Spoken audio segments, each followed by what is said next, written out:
최영일의 시사본부 시작합니다. 어제 국회 법사위에 출석한 한동훈 법무부 장관하고요. 민주당 의원들 간에 설전이 벌어졌다고 합니다. 자, 이 시행령을 통해서 검수 원복을 한 것이 꼼수 아니냐, 이런 야당 의원들의 질타에 한 장관은 이 검수완박 국면에서 위장 탈당을 한 것이 꼼수다. 자, 지지 않고 맞받아치면서 고성까지 오갔는데요. 자, 한편 잘 보면요, 어제 원달러 환율이 장중 한때 1340원을 넘기도 했습니다. 13년 4개월 만의 일이다. 자, 이 법과 경제의 사이는 얼마나 될까요? 수원에서 새 모녀가 숨진 채 발견되는 안타까운 일이 벌어졌습니다. 60대 어머니와 40대 딸들은요, 이 암과 난치병 때문에 고통받고 있었는데 이 병원비 때문에 월세가 밀릴 수 있다. 죄송하다. 이런 글을 남겼습니다. 2014년 송파 세모녀 사건과 닮은 꼴이다. 나아진 게 뭐냐, 이런 지적도 나오고요. 또 최근 포구에 자매와 모녀 3명이 반지하 침수로 사망한 사건도 다시 떠오릅니다.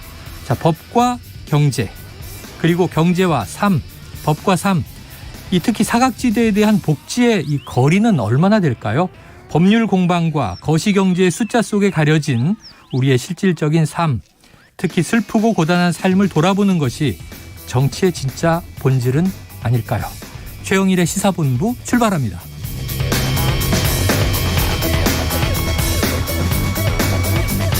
네, 1부에서는요, 오늘의 핵심 뉴스를 한입에 정리해드리는 한입뉴스 기다리고 있고요. 2부 10분 인터뷰, 박용진 더불어민주당 당대표 후보를 직접 만나보겠습니다.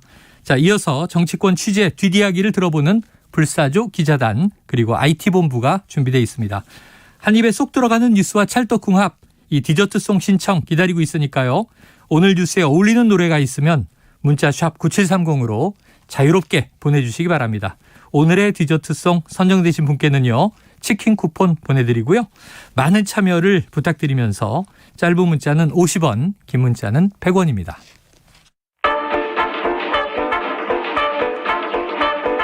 최영일의 시사본부 한입뉴스. 네, 오늘의 핵심 뉴스를 한입에 정리해드립니다. 한입뉴스, 박정우 오마이뉴스 기자, 오창석 시사평론가 나오셨습니다. 어서 오세요. 안녕하십니까. 자, 오프닝에 잠깐 말씀드렸지만 이게 너무 가슴 아프죠. 이게 폭우 와중에 반지하 침수에서 정말 갇혀서 사망한 세모녀, 이 두 자매와 한 명의 딸, 그리고 또 이제 2014년 송파 세모녀 사건이 아직도 회자되는 가운데 이번엔 수원 세모녀의 비극이 사건이 터졌습니다. 이게 우선 내용을 좀 박 기자님 한번 정리해 주시죠.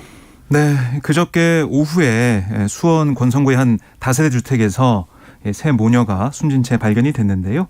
60대 여성 A씨와 40대 두 딸이었습니다. 네. 이 A씨를 포함해서 두 딸도 모두 이제 투병 생활을 해온 걸로 알려지고 있는데요. A씨는 암 진단을 받아 치료 중이었고요. 두 딸 역시 희귀병 이런 걸 좀 앓고 있어가지고 일상생활이 어려웠던 것으로 파악이 됐습니다. 근데 뭐 아들도 있었지만 또 병을 앓다가 2019년에 숨졌고 남편 또한 아들이 세상을 떠난 지 얼마 안 돼 사망했다고 해요. 네. 그래서 이 A씨 이 가족은 이 세 모녀밖에 없었는데 A씨에게는 뭐 채무도 있었다고 하고 또 지병과 빚 때문에 생활이 어려웠다. 그래서 이 병원비 문제로 보증금 300만 원에 40여만 원이었던 이 월세를 제때 내지 못한 경우도 있었던 것으로 알려지고 있습니다. 네, 그러니까 이제 이게 이렇게 극단적으로 힘든 상황에서는 우리가 기초생활수급이라는 게 있잖아요. 네. 그런데 보니까 전입신고를 하지 않아서 복지 사각지대에 있었다. 그럼 전입신고를 왜 안 했을까? 빚독촉 때문이다. 네. 그러니까 이제 사망한 남편이 빚을 남기고. 네.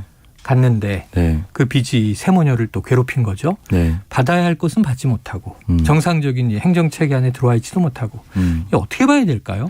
이게 너무 가슴이 아픈 게 지금 결국은 대통령도 직접 나서서 복지를 다시 강화하겠다. 김동연 도지사도 그렇게 얘기하겠다라고 네. 했는데 기초생활수급을 제때 했다면 이런 비극이 발생하지 않았을까 따져봐야 되거든요. 네. 근데 저는 그렇지 않다고 봅니다. 빚독촉이라든지 이런 부분에 있어서 빚을 승계하지 않는 방법이라든지 네네. 이 빚을 끊어내는 방법이라든지 네. 근원적인 방법을 생각을 해봐야 되는 거거든요.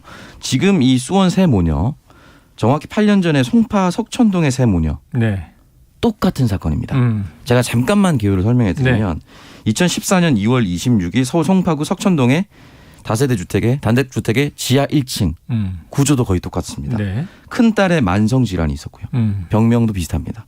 그리고 어머니의 실직이 있었는데 빚이 있었습니다. 이들에게. 네. 빚이 남편이 사별을 했는데 남편이 남긴 빚을 그대로 떠안아서 네. 신용불량자가 됐어요. 네. 네. 취직을 제대로 할 수 없었던 상황입니다. 그러니까 이런 상황에 놓였을 경우에 우리가 주민센터를 찾아가서 이런 상황인데 남편이 진 빚을 우리가 왜 떠안아야 되느냐에 대한 상담이라든지 이런 게 있었더라면 일단 이 빚부터 일단 끊어내고 시작했을 겁니다. 예. 여기서 빚을 끊어냈다면 딸이 신용불량으로 가는 것까지는 막을 수 있었겠죠. 그러면 일을 할 수 있었겠죠. 네. 그래서 지금 그 당시에 송파 세모녀 사건이 송파 극단적 선택 사건 이후에 세모녀법이라고 해서 법안이 발의됐습니다. 그랬었죠. 네. 근데 중요한 거는 이 세모녀법을 발의했는데 만약에 이 송파 세모녀가 살아 있었다라고 가정했을 때 이 세모녀법이 적용되느냐? 적용 안 됩니다.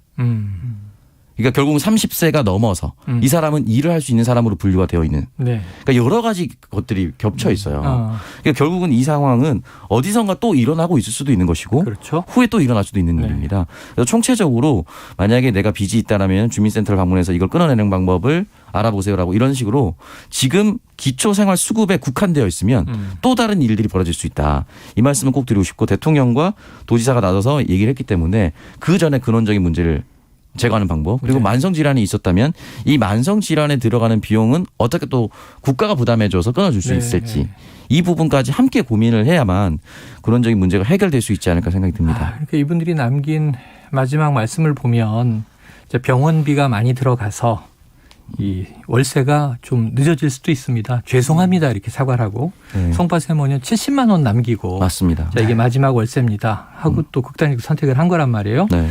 이것만 보면 굉장히 선량한 분들 아닌가 이런 생각이 드는데 근데 왜 전입신고를 하지 않고 주소지는 지인의 집으로 네. 주소지를 두었을까?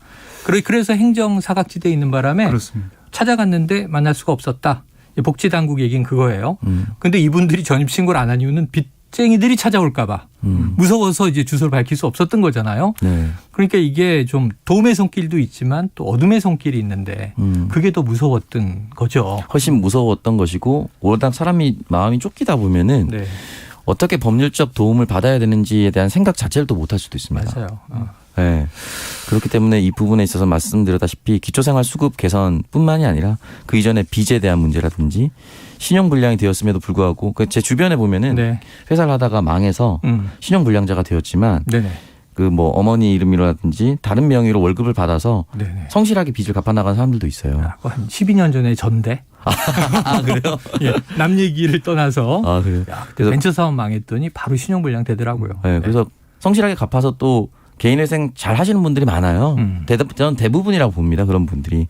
그렇기 때문에 어떻게 법률이 그 빚쟁이의 독촉을 조금 막아주면서 무마시키면서 조금만 기다려달라고 얘기를 하면서 이 사람들을 다시 우리 사회의 전선으로 일을 해서 스스로가 돈을 벌 수 있는 그 구조를 만들 수 있을 것인가에 대한 고민을 네. 좀 더 심도 있게 했으면 그래요. 좋겠습니다. 자, 코인 투자하다가 뭐 이 빚을 떠안은 청년들의 빚은 갚아준다고 하면서 이런 얘기도 나오는데 네. 청년층의 고민은 청년층대로 있는 거고 지금 또 중장년층 이러한 이제 정말 가장 또 경제 활동할 수 있는 이제 아버지와 아들이 사망했어요. 세모녀만 남아 있었는데 암투병도 하고 있었고 희귀성 난치병도 있었던 거고 얼마나 그 큰 고통이었을까. 자, 대통령은 특단의 조치를 언급했습니다. 또 이 김동연 경기도지사는 이 도지사 한라인 반드시 방법을 찾겠다 이렇게 얘기를 했습니다. 빨리 이루어지기를 기대해 봅니다. 자, 그리고 지금 이제 교육부 장관, 보건복지부 장관 지금 공석이에요. 이 인선 얘기가 계속 나오고 있는데, 네. 자, 대통령실에서 언급이 있었네요. 네, 그러니까 이 윤석열 대통령이 오늘 이렇게 모두 발언을 한 다음에 질문을 하나 받았습니다. 네. 그래서 이 인선 얘기에 대한 질문이 있었고요. 거기에서 뭐라고 했냐면 지금 이 교육부 이제 복지부 장관 2명이 채워져야 1기 내각 구성이 완료되지 않습니까? 그래서 이런 상황에서 지금 열심히 지금 찾고 있다. 교육복지장관 인선에 심혈을 기울이고 있고 지금 열심히 찾고 있는 상황이다. 이렇게 얘기를 하고 있습니다. 또 어떤 언급도 했냐면 현재는 새로운 교육정책이나 복지 아젠다를 보여드리는 상황이 아니기 때문에 기존 업무는 차관과 대통령실이 협조해서 원만하게 진행하고 있다. 이렇게 얘기를 했는데 네. 이것만 놓고 보면 장관 후보자 인선 작업이 좀 더 길어질 수 있지 않을까 이런 가능성까지 내포가 돼 있다는 생각이 들고요. 결국 이제 장관 후보자 인선 작업이 더디게 진행되면서 하마평에 오르는 사람들 어제 저희가 뭐 나경원 전 의원 얘기도 했죠. 뭐 나승일 교수. 그렇습니다. 나승일 교수가 또 교육부 장관 하마평에 오른다 이런 얘기도 했었는데 복지부 장관 후보로 나경원 뭐 전 의원, 김세연 전 의원, 윤희숙 전 의원 얘기도 나오고 있고요. 권준욱 국립보건연구원장이나 김광립 전 식품의약품안전처장 얘기도 나오고 있습니다. 교육부 장관 후보로는 정재영 이화여대 교수, 나승일 서울대 교수, 최재붕 성대 교수 등의 이름이 좀 오르내리고 있는데요. 네. 이게 한 번 더 인사에 실패하게 되면 이게 또 타격이 더 크거든요. 그래서 이런 점을 고려할 때 대통령실이나 아니면 윤 대통령도 좀 더 고심을 하면서 네. 인사 검증을 통과할 수 있는 그런 인선을 좀 생각하는 것 같습니다. 자, 오평론가님, 대통령실 고위 관계자 언급한 게 이렇습니다. 국민이 이름을 들었을 때 대통령의 인사 스타일이 정말 바뀌었구나. 이런 말을 들을 수 있을 만한 감동적인 인선. 자, 네. 누구 이름을 들으면 감동하실 것 같아요? 누구 이름? 누구? 얘기해 보세요. 근데 뭐 감동 이름 김연아 정도 나와야 감동적이잖아요. 김연 복지부 그러니까 장관이요? 해당되진 않지만 네네. 뭐 그 정도 예를 들면 그런 건데 스타. 전 감동을 주지 않더라도요. 네. 해당 직군의 전문가였으면 좋겠습니다. 탄탄한 전문가. 네, 그러니까 김민철 장관 후보자의 낭만은 흔히 말하는 이제 방석집이라는 논란이 갑자기 터지면서 그대로 그랬었죠. 낭만. 네네. 박순애 장관은 자신의 전문 분야가 아님에도 불구하고 발탁했어요. 예. 행정 분야의 전문가였죠. 그러니까 교육부 장관을 임명하실 때는 정말 찐 교육부에 대한 걸맞는 전문가. 교육 외기를 걸어온 사람. 그 사람을 선임하면은 적어도 혼선은 저는 없을 거라고 생각이 네네. 들고요. 보건복지부 장관은 지금 대통령 출범 100일이 지났는데 한 번도 선임된 적이 없습니다. 네네.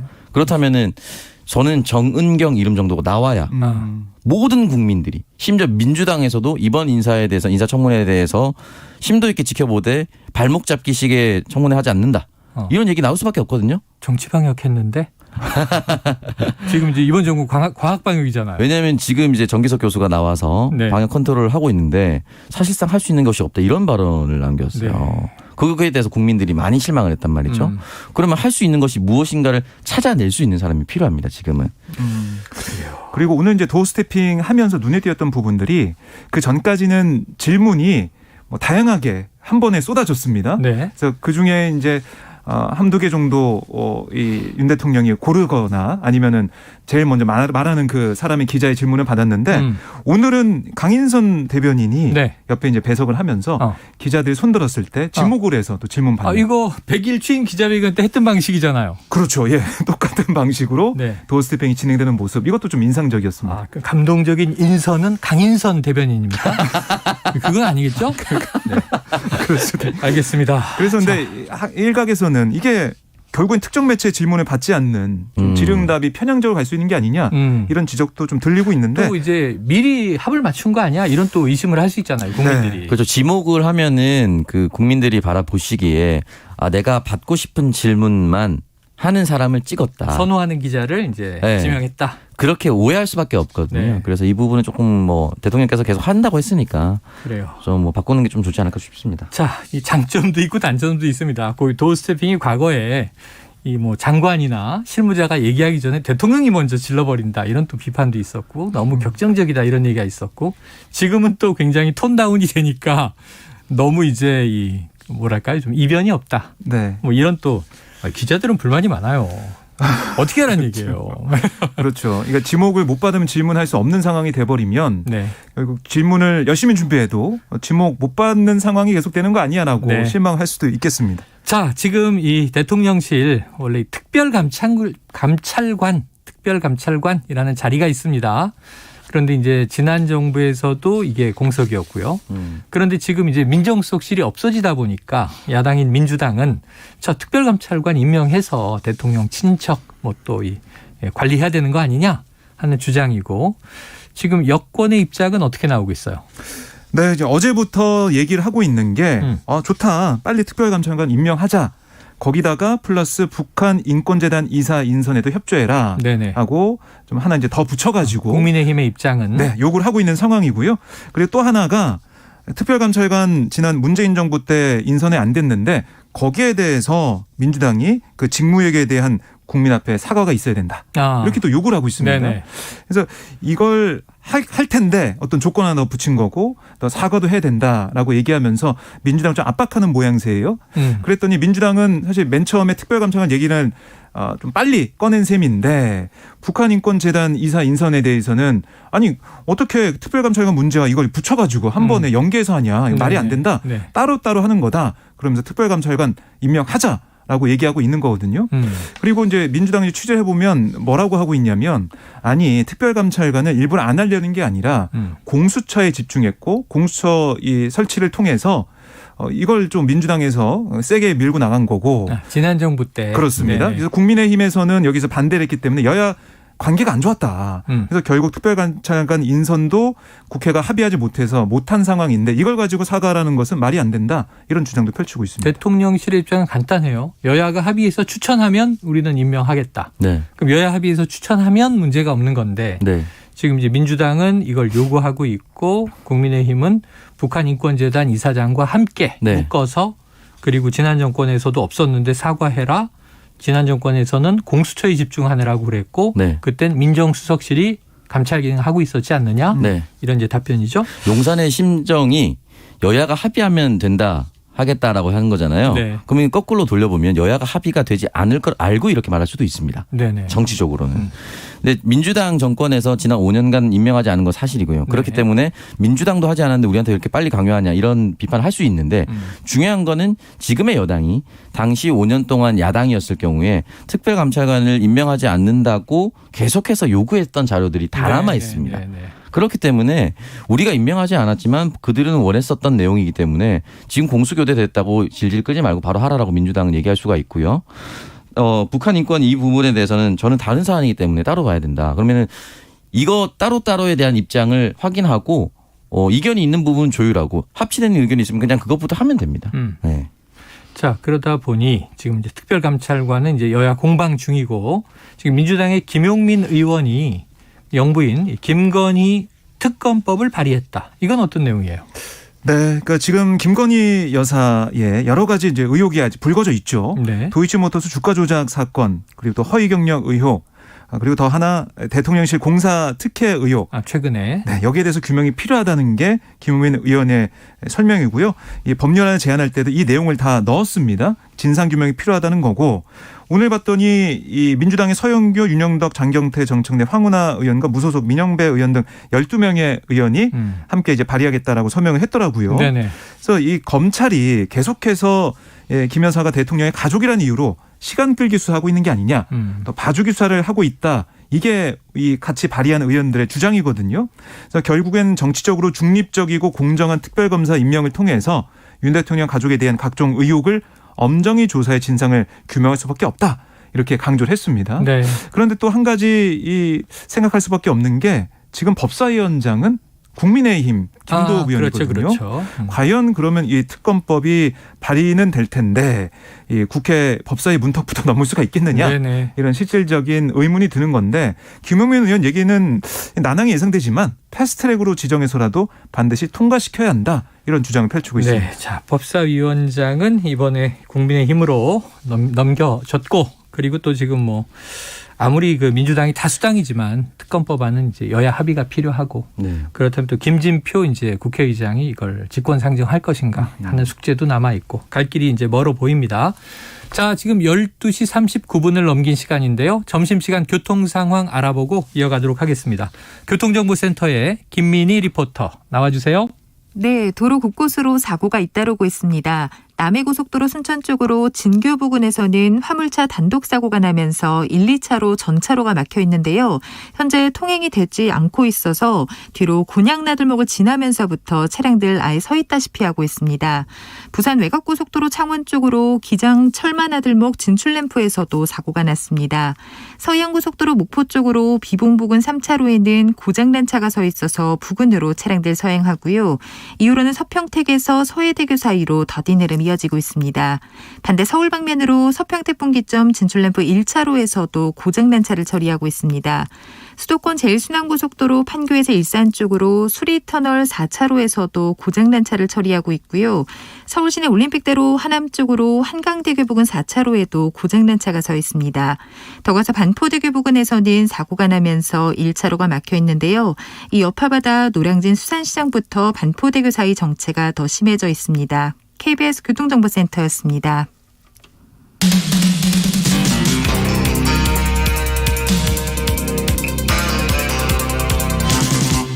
최영일의 시사본부.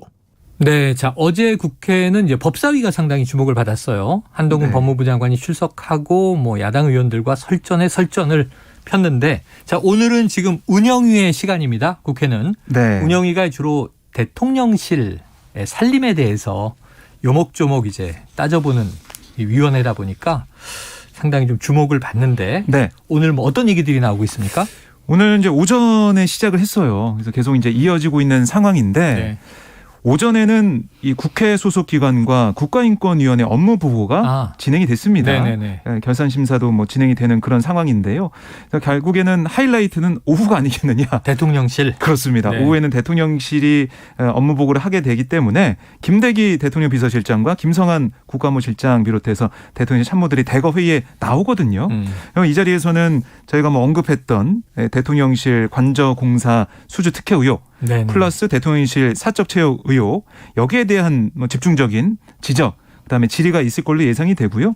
또 윤 대통령 이제 배우자 김건희 여사의 주가 조작 의혹과 허위응용 사건 진상 규명을 위한 여러 가지 뭐 특검법 얘기까지 나오지 않을까, 네네. 이렇게 좀 예상을 해볼 수가 있겠습니다. 그래요. 운영위의 좀 기사는 오후에 많이 이제 쏟아지게 될 것 같습니다. 오전에는 주로 이제 관련 기관들에 대한 결산 심사가 있었다.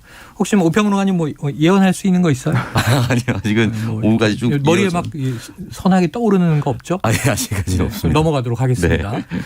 자, 국민의힘 윤리위가 어제 저녁 6시에 열려서 저희가 무슨 얘기를 했냐면 그 전에 금요일에 한 발언이 있었어요. 윤리위원장이. 그래서 그 해당적인 뭐 발언을 했거나 뭐 모욕, 모독, 명예훼손 이런 얘기들 언급해서 야, 이거 누가 봐도 이준석 전 대표 얘기구나. 추가 징계 하나 이런 걸 했는데, 자, 우선 제일 중요한 건 솔직히 비조만 쓰면 좋겠다. 사진 잘 네. 나오게.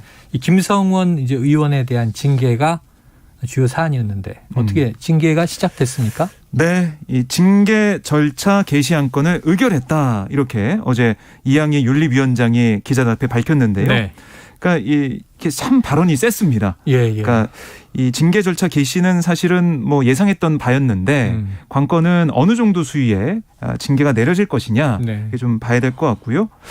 이게 주호영 비대위원장이 비대위원장 직권으로 윤리에 김성원 의원을 회부한 거거든요. 그래서 이런 부분들 어떻게 반영이 될지 봐야 될 것 같고, 그리고 이제 이양희 위원장이 어떤 얘기도 했냐면 최근 수해복구 당시 김성원 의원 외에도 다수의 주요 당직자, 국회의원과 자치단체장 등의 부적절한 발언으로 국민들의 마음에 깊은 상처를 드렸기 때문에 앞으로 언행에 신중을 기할 것을 강력히 권고한다, 이렇게 밝혔고, 그다음에 또 이제 눈에 띄었던 부분이 권은희 의원에 대한 네. 이 징계 여부 네. 또 봤는데 권은희 의원에 대해서도 징계 절차 개시 결정이 나왔어요. 원래 좀 징계 대상이 올라 있었습니까?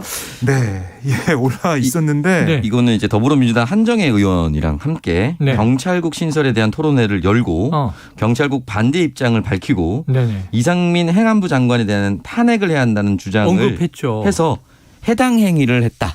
네네네. 라는 뭐 마지막 부분이 가장 강한 부분일 수도 있겠지만 마지막 부분 이상민 장관 탄핵 부분이 없다 하더라도 네네. 경찰국에 대해서 당론은 계속해서 찬성인데 권은희 의원만 네. 계속 공개적으로 더불어민주당 의원과 연합해서 반대하고 이러니까 아마 당 입장에서는 굉장히 불편했을 겁니다. 권은희 의원이 경찰 출신이고, 네. 그리고 또 권은희 의원은 이게 국민의당이 국민의힘과 합당할 때 반대했고, 나는 맞습니다. 제명해 주시오 그랬는데 제명을 안 해주는 바람에 국민의힘이 자동으로 돼버린 거죠. 네, 그렇습니다. 자, 그런데 이게 갑툭튀 네. 얘기가 있어요. 어제까지만 해도 이준석 전 대표 추가 징계 하냐 안 하냐 그랬는데 그 얘기는 없었던 게 됐고, 예. 권은희 의원이 갑자기 징계 절차가 개시됐다. 자, 어떤 반응입니까?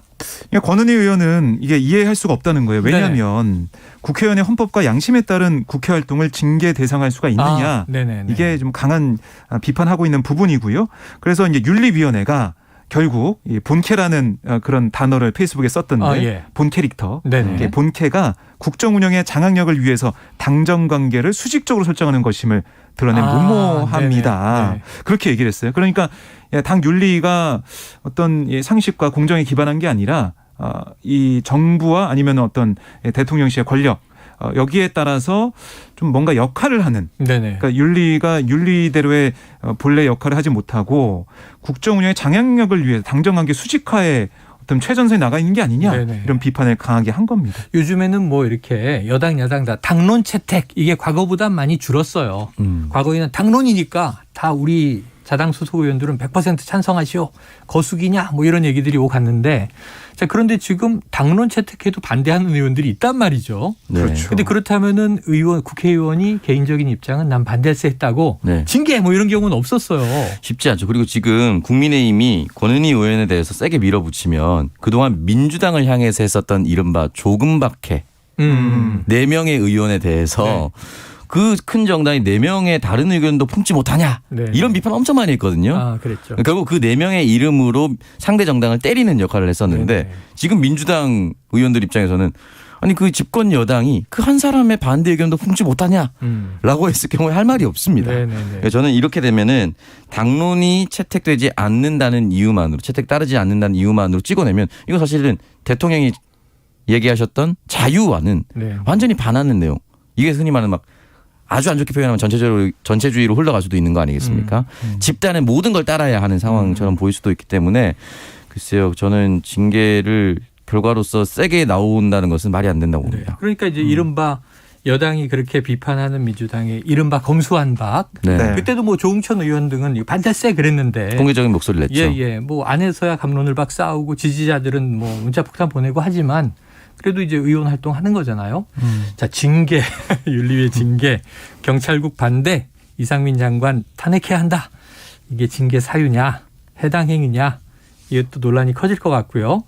자 이준석 전 대표도 뭐 영화에 빗대서 묘한 얘기를 했습니다. 왜 이런 얘기가 나온 거죠? 네, 그러니까 이 영화 글래디에이터에 자신과 또 윤 네. 대통령을 좀 빗대서 한 얘기가 있었는데요. 네네. 그러니까 이런 질문을 받은 겁니다. 방송에 출연했는데 당대표로 복귀할 수 있는 길을 열어주겠다고 하면 어떻겠냐 이런 질문에 결국 검투사가 대중의 인기를 받게 되고 그 인기를 잠재우기 위해서 황제 본인이 직접 검투사와 싸울 수밖에 없는 상황이 된다 이렇게 얘기하면서 그런데 황제가 자신감이 없으니까 경기가 시작되기 전에 옆구리를 칼로 푹 찌르고 시작한다 이렇게 언급을 했어요. 네네네. 그러니까 영화 속 검투사를 자신에게 투영을 하고 그다음에 윤 대통령의 황제 나약한 황제로 코모두스로 거기서 나오는데 그때 막시무스 장군이 워낙 세니까 네. 그 주인공이고요. 네. 그러니까 이제 묶여 있는데 단검으로 옆구리를 찌르고 이렇게 무대 위로 올리는 거잖아요. 그러니까 그 얘기를 하면서 무서운 얘기인데 그런 상황이 된다라고 강조를 했습니다. 그래요. 자, 그러니까 황제가 자신감이 없으니까 자신 이준석 전 대표의 옆구리를 찌르고 시작할 것이다. 이런 예언 같은 얘기를 했는데 황제가 누구예요? 황제가? 황제요? 황제가 윤석열 대통령이죠. 윤석열 대통령이 당대표에 나올 일은 없잖아요.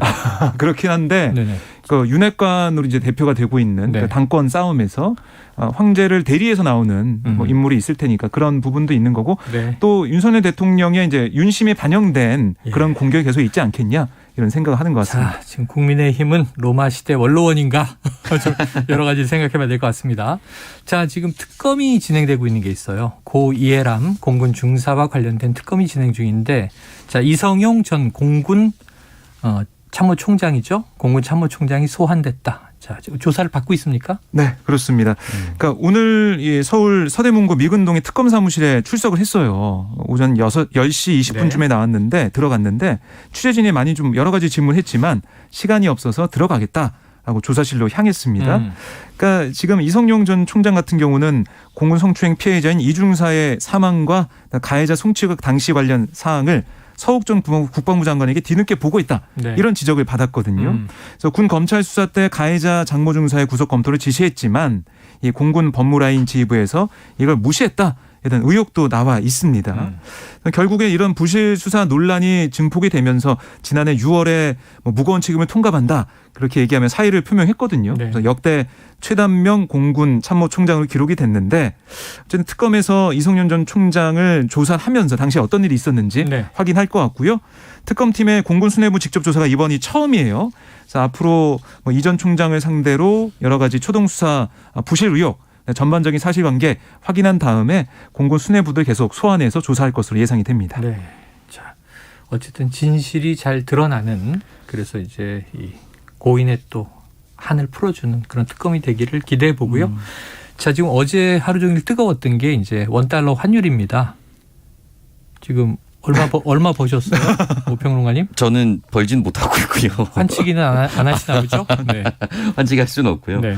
일단은 계속해서 오르고 있는데요. 1,350원 턱 밑까지 올랐다. 아, 그래요? 40원을 넘어서? 네, 초반에서 1,340원 초반에서 등락을 하고 있다고 합니다. 네네네. 그렇기 때문에 이제 외환 당국이 2달 만에 또다시 이제 구두 개입에 나서서 혹시나 그 역외 등을 중심으로 한 투기적인 요인이 있는지 좀 살펴봐 달라라고 했는데 뭐 그런 요인이 있으면 당연히 밝혀내야 되겠지만 네. 지금 전체적인 상황이 금리가 올라가고 미국의 화폐 가치가 높아지면 그쪽으로 쏠리고 그럼 우리도 덩달아 올릴 수밖에 없는 이런 여러한 상황들에서 올라갈 수밖에 없는 상황으로 가다 보니까 중요한 것은 수출하는 기업에게서는 뭐 어떤 이득이 될지 모르겠지만 전체적으로 입장에서는 좀 힘든 상황이 지속되고 있는 것이죠. 고환율, 네.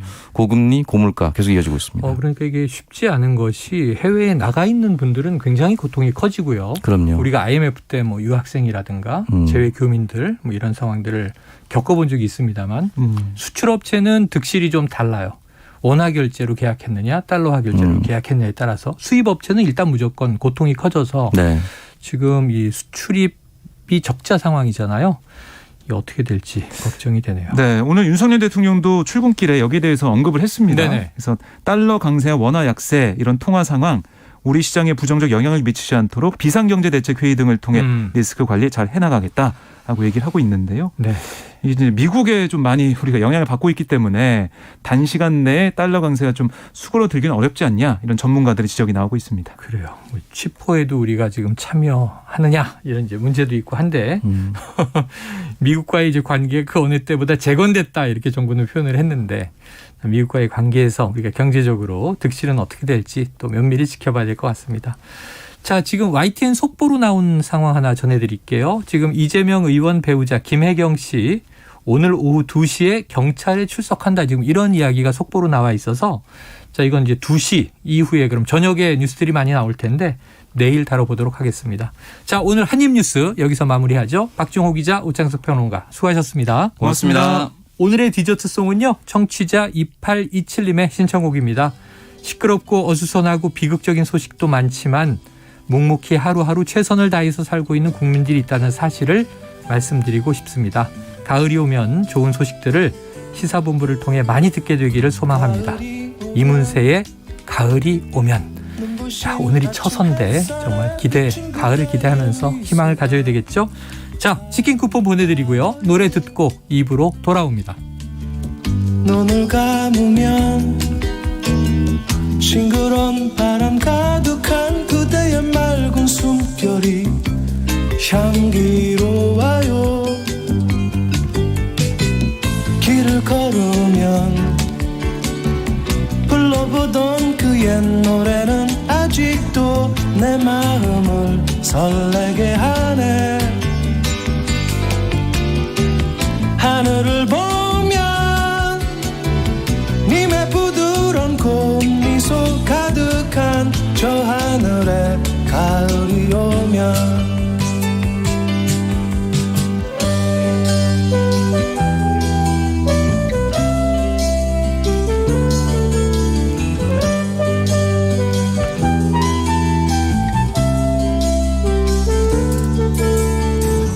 가을이 오면 호숫가 물결 잔잔한 그대의 슬픈 미소가 아름다워요. 눈을 감으면 지나온 날의 그리운 그대의 맑은 사랑이 향기로워요.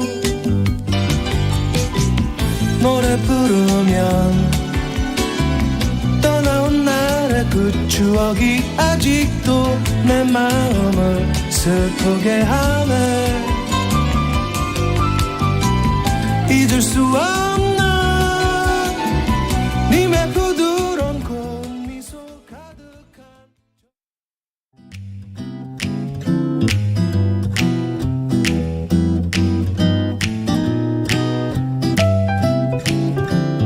안녕하세요. 바른말 고운말입니다. 사람들과 인사할 때 이왕이면 반갑게 맞아주면 누구든 기분이 좋아지기 마련입니다. 이처럼 반갑게 맞아서 정성껏 후하게 대접하는 것을 환대라고 하지요. 이와 비슷한 표현으로는 정성 간자를 쓰는 간대가 있습니다. 후하게 대접함이란 뜻인데요. 지나친 간대에 몸둘 바를 모르겠다처럼 표현할 수 있습니다.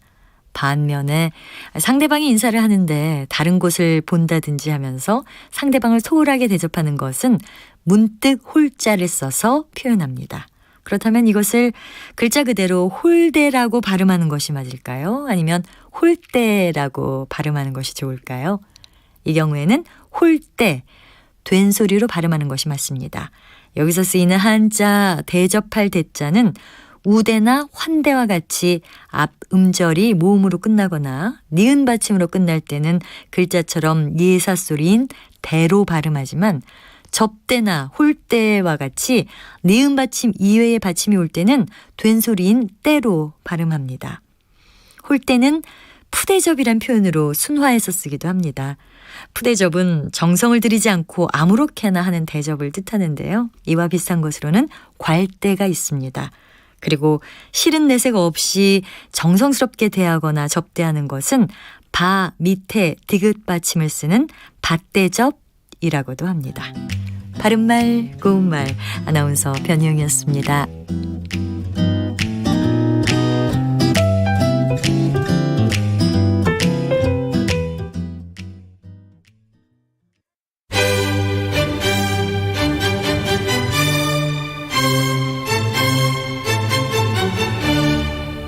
여유로운 저녁 시간, 고품격 시사토론과 함께하세요.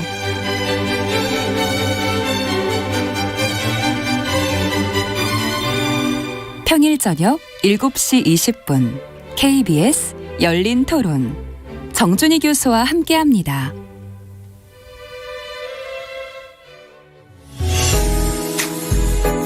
역사, 예조판서 그다음에 좌천성을 지낸 유군이라는 분, 이분이 경제, 달러가 좀 전 세계적으로 좀 귀해졌습니다. 음악까지 초콜릿처럼 꺼내 먹어요. 잠들기 전 꺼내 먹는 지식 알사탕. KBS 1라디오 김성환의 시사야. 평일 밤 10시 5분 당신을 기다립니다. 놓치지 마요.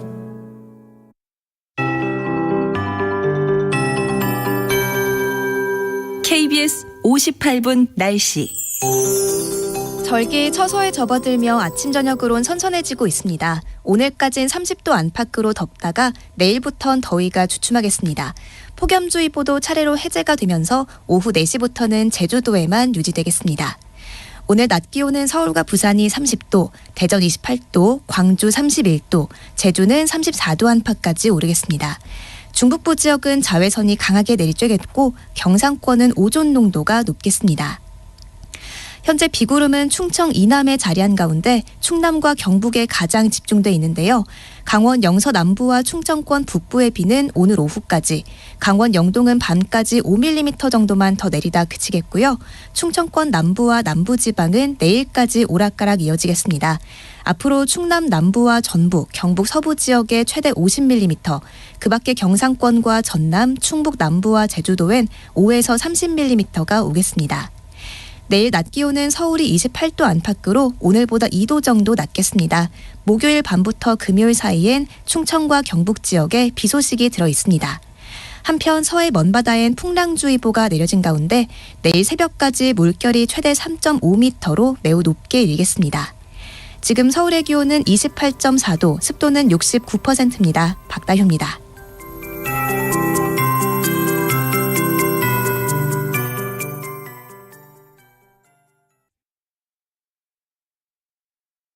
정성을 다하는 국민의 방송 KBS가 한시를 알려드립니다. AM 711kHz, FM 97.3MHz, KBS 1라디오입니다. HLKA.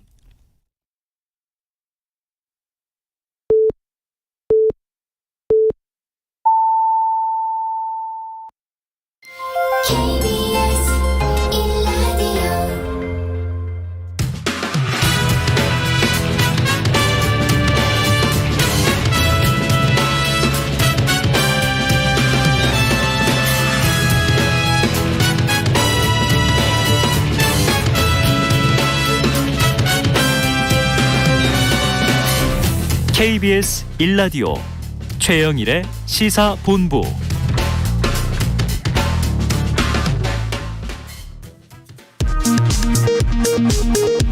이 시각 라디오 정보센터 뉴스입니다. 방역당국이 이번 코로나19 유행의 정점을 20만 명 선으로 예측한 가운데 이번 주부터 감소세가 시작될 수 있다는 분석이 나왔습니다. 방역당국은 최근 유행의 진행 속도가 둔화하면서 이번 주나 다음 주 정도에 감소세로 전환할 가능성이 있다고 밝혔습니다. 검찰과 금융감독원 등 공공기관을 사칭하는 전화금융사기, 보이스피싱 범죄 피해가 급증한 것으로 나타났습니다. 경찰청 국가수사본부에 따르면 올해 1월에서 7월 전체 보이스피싱 피해 건수에서 기관 사칭형이 차지하는 비중은 37%로 작년 같은 기간 대비 크게 높아졌습니다. 이준석 전 국민의힘 대표가 윤석열 대통령을 신군부에 비유하며 가처분 인용을 호소하는 내용의 탄원서를 법원에 제출했습니다. 한편 서울 남부지법은 이준석 대표 가처분 사건은 다음 주 이후에 결정이 날 예정이라고 밝혔습니다. 지금까지 라디오 정보센터 조진주였습니다.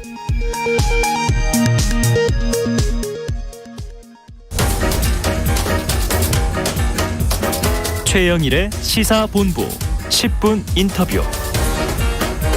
네, 화제 이슈를 콕 짚어보는 10분 인터뷰 시간입니다. 이번 주말이면 더불어민주당 전당대회가 마무리되고 새로운 지도부가 꾸려지게 되는데요. 자, 오늘은 더불어민주당 박용진 당대표 후보와 함께 막바지 각오를 들어보겠습니다. 자, 박 후보님 어서 오십시오. 네, 안녕하세요. 박용진입니다. 네, 이렇게 바쁜 와중에 스튜디오까지 나와주시고 예. 주말에 수도권만 남기고 있는 거죠? 그렇습니다. 토요일 날 그 경기도하고 서울 합동연설 마치고 그날 개표하고요. 권리당원은. 네네. 그 다음 날 전국 대의원들 대상으로 한 합동 유세가 있고 그날 전국 대의원들과 일반 국민 여론조사 이렇게 두 개가 네. 국표됩니다. 자, 강훈식 후보가 갑자기 전격 사퇴하면서 지금 2파전이 됐는데 2파전으로는 지난 주말 호남을 처음으로 치르셨던 그렇습니다. 거죠? 예. 느낌은 어떠셨어요? 1대2 구도가 되면 조금 더 뭐 이렇게 균형을 잡을 수 있지 않을까 이런 기대도 있었는데요. 네네. 그리고 이른바 속된 말로 각이 서는 네네, 그렇죠, 그런 그렇죠. 이제 전당대회가 될 수 있을 거라고 생각을 했는데 각은 나름대로 섰는데 결과는 뭐 네. 거의 그대로 나오는 그래서 약간 걱정도 되고 스스로도 이게 좀 어떻게 했었어야 되나라고 하는 뭐 그런 생각도 들긴 하는데요. 어쨌든 좀 97세대로 이른바 호명되고 있었던 새로운 세대, 젊은 세대가 당의 주류로 좀 등장할 수 있는 그런 계기가 마련되는 전당대회가 됐어야 되는데 여러 군데에서 힘이 빠지는 그런 일들이 생겨서 새로운 미래 세대가 지금 등장하지는 못하는 이렇게 보여요. 그래서 좀 죄송스럽게 생각하고 다만 제가 이후에 전당대회 이후에라도 박용진이 해야 할 일 중에 하나가 그런 민주당을 한 10년 정도 이끌어 나갈 새로운 리더 그룹, 새로운 젊은 세대를 좀 형성해내는 스크럼을 좀 짜보려고 그래요. 그런 변화를 제가 주도해 가겠습니다. 본인을 포함해서 예, 그렇습니다. 꼭 당권을 뭐 잡지 못한다 하더라도 그렇죠. 평소에 쭉 준비해서 결정적일 때 드러나야 되는데 이번 전당대회 전부터 리더십이 어디 있어? 이렇게 좀 찾는 분위기였다 보니까 민주당이 준비 못해온 거 아닌가 비판도 있었어요. 박용진의 최대 장점은 계속해서 변화하고 진보한다는 거예요.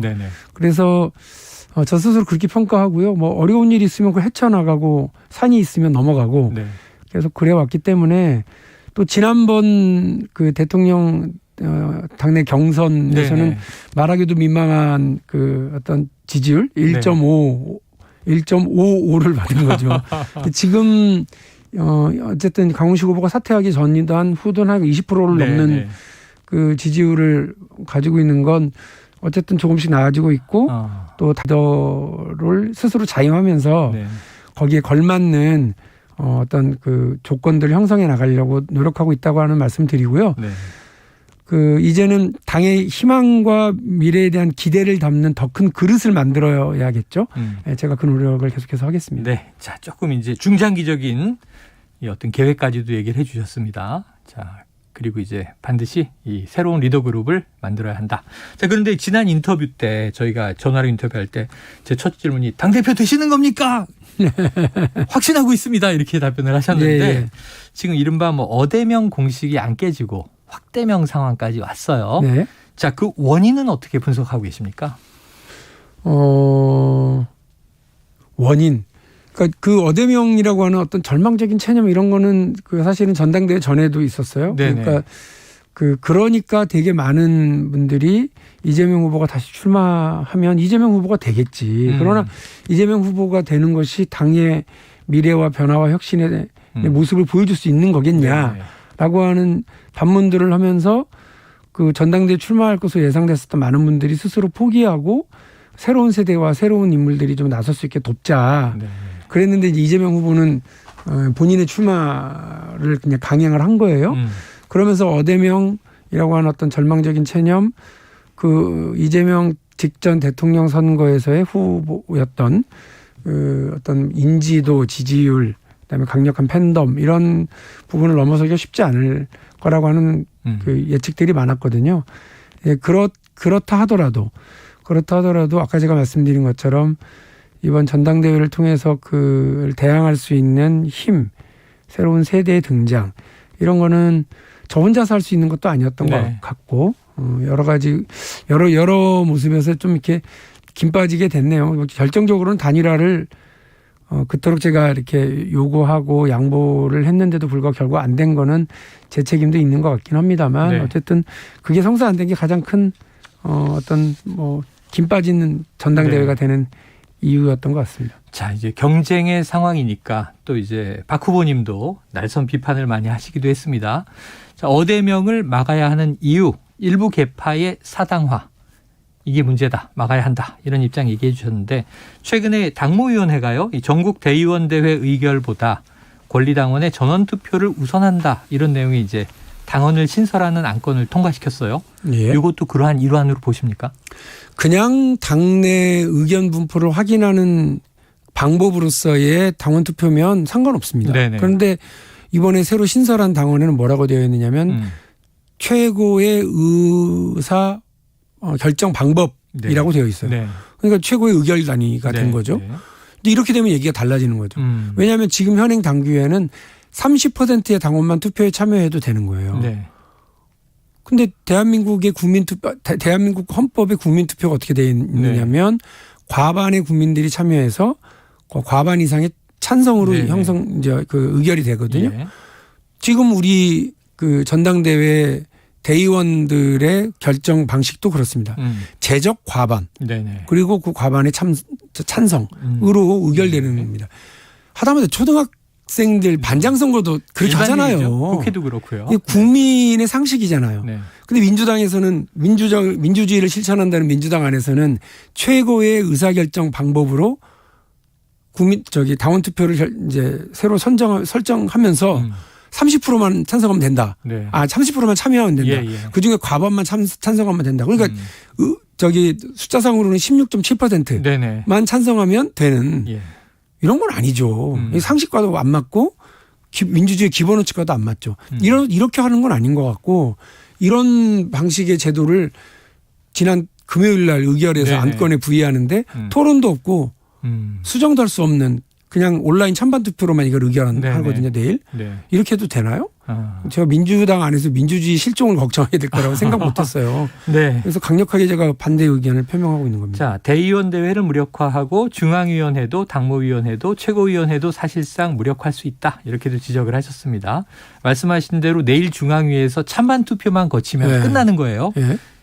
가결될 걸로 보십니까? 아니 이렇게 되면 가결이죠. 왜냐하면 토론도 안 하고 그냥 최고위원과 당무위원회에 대한 신뢰를 기본적으로 하고 있으니까요.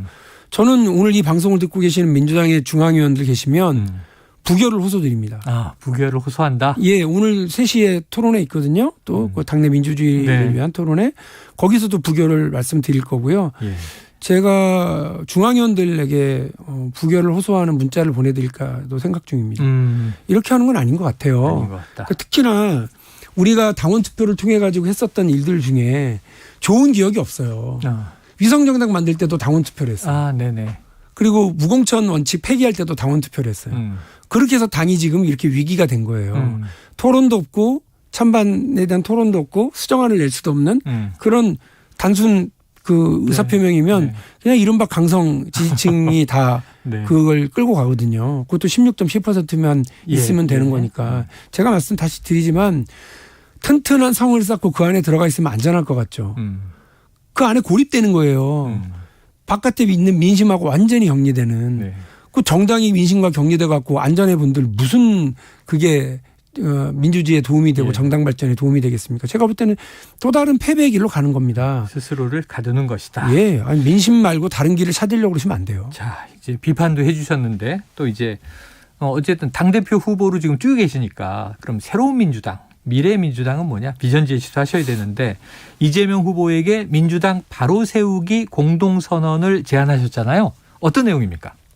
그래서 이른바 셀프 공천, 네네. 나만 살고 당은 어쨌든 상관없다 이런 셀프 공천 논란, 사당원 논란을 좀 걷어내자 윤리심판원의 구성도 당대표와는 조금 독립적으로 구성할 수 있도록 하자라고 하는 등의 이른바 민주당 바로 세우기, 민주당을 정상화하기 위한 이런 제안이었어요. 네네. 이런 부분에 대해서 특별한 지금 아직 그 반응이 없는 것도 사실이고요. 또 저는 민주당이 그러니까 말씀드린 것처럼 그 국민들이 민주당을 신뢰했었던 그래서 기본적으로 내로남불하지 않고 악성 팬덤에 끌려다니지 않고 지지층에 대해서 조금 의견이 다르더라도 설득하고 자제시키는 그런 리더십들이 있어야 된다. 저는 그렇게 하겠다고 말씀을 드리는 거고요. 또 하나는 사회적 약자들과 함께하는 사회연대정당으로 민주당이 거듭나야 된다고 주장을 합니다. 우리 민주당이 사실은 그동안 소외된 노동자들, 서민들, 중산층과 서민의 정당으로 이렇게 스스로를 규정했고 사람 사는 세상이라고 그래서 사회 연대의 어떤 넓은 날개를 펼치려고 계속 노무현 대통령 때도 그런 얘기를 했었던 거 아니겠습니까? 근데 지금 보면 우리가 집권하는 5년 동안 국민들이 강남의 집 한 채 있는 사람들한테 더 민감하게 반응했던 것 아닌가라고 하는 지적을 하고 계시고요. 또 그런 면에서 보면 우리 약자들을 위한 정책 이런 거보다는 부동산 정책이나 이런 데서도 실패하면서 오히려 대기업 그다음에 사회적 강자들 돈 있고 힘 있고 빽 있는 사람들에게 더 민감하게 반응했었던 것에 대한 반성을 좀 해야 된다고 봐요. 반성해야 한다. 네.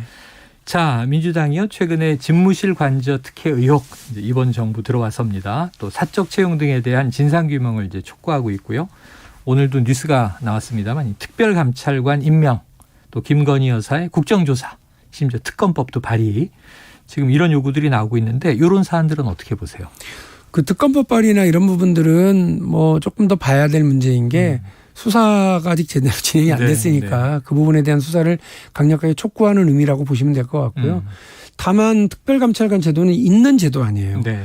그동안 역대 정부에서 있었던 제도인데 제대로 시행되지 않았거나 혹은 시행됐었을 때도 의미가 있는 그런 결과들을 낳았기 때문에 저는 이번 정부에서 누구도 지금 대통령과 대통령 주변의 친인척들 혹은 배우자와 관련된 일에 대해서 이렇게 저렇게 통제를 못하고 있다고 한다면 특별감찰관 제도가 도입돼서 대통령을 보다 안전하게 그의 어떤 국정 장악을 위한 혹은 통치를 위한 그 지도력을 보다 좀 안정적으로 하자는 의미잖아요. 그런 걸 좀 미루지 말고 진행했으면 좋겠다는 생각을 하고 있습니다. 네. 자, 오늘 아침에 우상호 비대위원장이요. 우리 입장에서는 특별감찰관 없이 김건희 여사가 사고 치는 게 더 재미있다. 이렇게 말했습니다. 자, 이 당대표 후보시니까 이 말에는 동의하세요? 정치적과 아마 그 뒤에 말이 그걸 거예요. 그럼에도 불구하고 나라를 생각하면 네네. 특별감찰관 제도를 도입하시는 게 더 좋은 것 아니겠냐. 저도 그 말 후자의 말씀에 공감을 하고요. 네네. 우리가 나라의 불행이잖아요. 국민의 불행과 국민의 스트레스를 우리가 즐길 수는 없죠. 네네. 예. 대통령과 대통령 부인이 벌이고 있는 국민 스트레스를 우리 민주당이 즐긴다. 이렇게는 생각하지 않고요. 네. 나라 생각하고 국민 생각하면 그런 제도가 제대로 작동되기를 기대합니다. 알겠습니다. 자, 뭐 지금 이제 대세론과 세대교체론 사이에서 지금 계속 뭐 대세론이 지방순회 경선에서 우세하게 나오고 있는데 그런 이야기가 있죠. 끝날 때까지 끝난 게 아니다. 그렇습니다. 또 아직 끝난 게 아니다. 이건 또 박 후보도 얘기하셨습니다. 야구는 뭐 9회 말 투아웃부터. 예. 그리고 축구는 연장전이 들어가야. 그래서 여쭤볼게요. 만약 가정법이지만 차기 더불어민주당 당대표가 되신다면 지금 정부 여당과의 관계 설정, 뭐 여러 가지 논란, 뭐 아까 당의 비전은 얘기해 주셨고 좀 어떻게 풀어나가시겠습니까? 아니 일단 우선 민주당이 도덕적 정치적으로 우위를 점해야 돼요.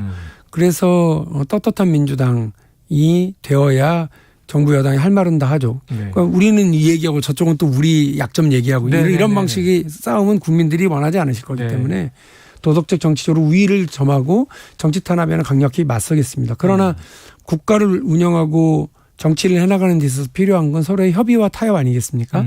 그러기 위해서 여야정 협의체 구성하는 거, 또 그 밑에 공통공약 공동 추진을 위한 위원회를 설치하는 거, 또 그러한 방향에서 영수회담을 여러 차례 여는 거, 네. 이런 것들을 요구할 생각이고요. 그래서 공동으로 추진할 수 있는 건 낮은 단계부터 빨리빨리 진행하도록 하자. 네. 이런 제안을 하려고 합니다. 알겠습니다. 자, 끝으로요. 대의원과 권리당원 또 일반 국민에게 이제 남기고 싶은 메시지가 있으실 것 같아요. 중앙위원들에게는 내일 당헌이 특별해야 한다 얘기하셨고, 예. 네, 오늘 메시지를 끝으로 주시죠. 이제 뭐 남은 서울하고 경기의 권리당원 동지들 그리고 전국 대의원 동지들께서 이제 투표를 남기고 계신데 박용진이라고 하는 민주당의 정치적인 미래 그리고 오늘을 이끌어 나갈 수 있는 새로운 스크럼의 중심을 선택해 주시고 또 그 민주당이 좀 달라지고 변화하려고 노력한다라고 하는 모습을 국민들에게 박용진을 통해서 좀 보여주시면 좋겠습니다. 승부는 아직 나지 않았습니다. 산술적으로는 얼마든지 역전이 가능한데요. 우리 권리당원과 대의원 동지들이 민주당이 변화하고 혁신한다. 그리고 민주당이 살아있다라고 하는 것을 보여주기 위해서 특히나 투표 포기하지 말아 주십시오. 투표를, 그러니까 박용진을 지지하실 만한 분들이 에이, 뭐 끝난 거 아니야? 라고 하면서 투표를 포기하는 분들이 상당히 많으시거든요.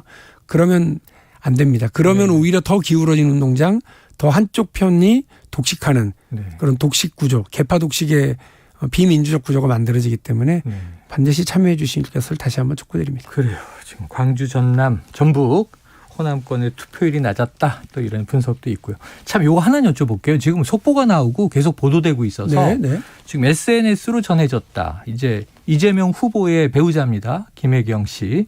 지금 오후 2시에 경찰 출석한다. 이게 법인카드 남용 의혹이잖아요. 이거 계속 그동안 좀 주장하셨던 사법 리스크 시작된다고 보십니까? 저는 어쨌든 전당대회 한복판에 이런 일을 경찰이 만들지 않기를 촉구를 했고 지금도 그렇지 않아도 모든 관심과 마이크를 다 독점하다시피 하고 있는 이재명 후보에게 또 다른 관심이 가는 더 불리한 구도가 만들어진다고 생각을 해서 제가 비판적으로 이미 말씀을 드렸고 그게 오늘 지금 가서 그 조사를 받는다면 그 조사 내용이 뭔지는 잘 모르겠어요. 경찰의 국가수사본부 쪽의 입장은 그 9월 초까지 기소 여부를 결정해야 된다는 거예요. 그러면 그건 뭐냐면 선거법 위반밖에 없거든요. 그러니까 나머지 뭐 유용 문제라든지 이런 부분에서는 기소 시점을 이렇게 빨리 할 필요가 없기 때문에 공소시효는 선거법에만 적용됩니다. 그러니까 이게 뭐 선거법과 관련된 거라고 그러면 제가 잘 모르는 사안이고 뭐 그동안 뭐 언론을 통해 의혹만 나왔던 얘기들이라서요. 어떻게 될지는 모르겠습니다. 그러나 이러한 문제들이 앞으로 계속 우리 민주당의 부담으로 남을 것에 대한 우려는 있어요. 그러니까 아마 뭐 기소되고 또 재판이 진행되고 이럴 때일수록 아마 민주당으로서는 이것이 부담이 될 텐데 정치 탄압이라고 그러면 같이 맞서 싸워야 되겠지만 네. 그 부분에 대한 판단은 뭐 기소가 되고 나서 판단을 해보든지 해야지 네. 지금은 뭐 우리가 아는 내용이 별로 없는 게 사실입니다. 알겠습니다. 그래서 당헌 80조 개정 논란도 있었고요. 네, 예. 지금 이제 박 후보님 얘기는 경찰이 이게 야당의 전당대회에 개입하는 것일 수 있다. 또 이런 의견도 남기셨습니다. 오늘 말씀 여기서 정리하죠. 고맙습니다. 네, 감사합니다. 지금까지 더불어민주당 박용진 당대표 후보였습니다. 최영일의 시사본부는 여러분과 함께합니다. 짧은 문자 50원, 긴 문자 100원이 드는 샵 9730. 라디오 어플 콩과 유튜브는 무료로 참여하실 수 있습니다.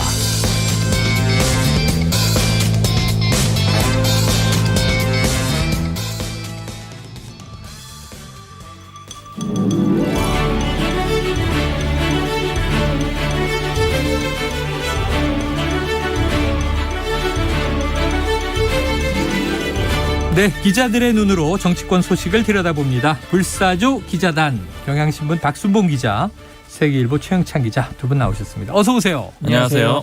자, 본격적으로 시작해보죠. 대통령실로 가보겠습니다. 자, 박 기자님이 추석을 앞두고 대통령실이 민심을 잡기 위한 전방위 전략에 나섰다. 어떤 내용입니까? 전방위로 대응을 하겠다 이렇게 선언을 한 건 아니고요. 네. 일단 모양새가 좀 그렇게 해석이 됩니다. 전체적인 그림을 한번 보면은 네. 이준석 전 대표는 아직 진행형이긴 하지만 일단 정리가 어느 정도 된 그런 상황으로 여권에서는 보고 있고요. 네. 그리고 나서 이제는 지지율을 올리기 위해서 포스트 이준석 체제 이런 상황을 맞았다라고 보이는데 대표적으로 여러 가지 움직임들이 좀 활발했어요. 그러니까 예를 들자면은 특별감찰관 이거 하겠다라는 그런 얘기 내놨고 그러니까 수용하겠다는 입장이긴 하지만 그거 언급을 했고요. 그리고 인사도 소폭 내놨잖아요. 인사도 네네. 소폭했죠. 쇄신이라고 표현을 할 수가 있을 텐데 이제 홍보수석 바꾼 거 이런 것들이 있었고요.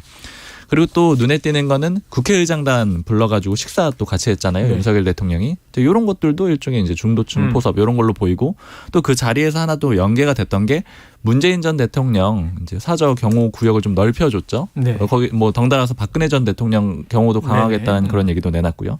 그러니까 이런 일련의 과정들 전반적으로 보면은 각각의 제기가 됐던 문제점들을 하나씩 대응하는 그런 그림이라고 볼 수가 있다라는 겁니다. 그러니까 예를 들자면은 특별감찰관 같은 경우에는 뭐 김건희 여사 의혹 관련된 거 대응이라고 볼 수 있고 또 국회의장단 부른 다음에 이제 문재인 전 대통령 경호 구역 넓혀준 거는 소위 중도층 좀 공략하는 그런 그림으로 볼 수가 있고요. 그러니까 이런 식으로 좀 전체적으로 대응이 지지율 올리기에 나섰다라고 좀 평가가 됩니다. 네, 자 하나하나 짚어보죠. 지지율이 그동안 낮았던 이유 중에 하나 대표적인 게 이제 인사 논란이었어요. 그런데 이제 대통령실 인사 개편을 했는데 이것도 인사 쇄신은 아니다.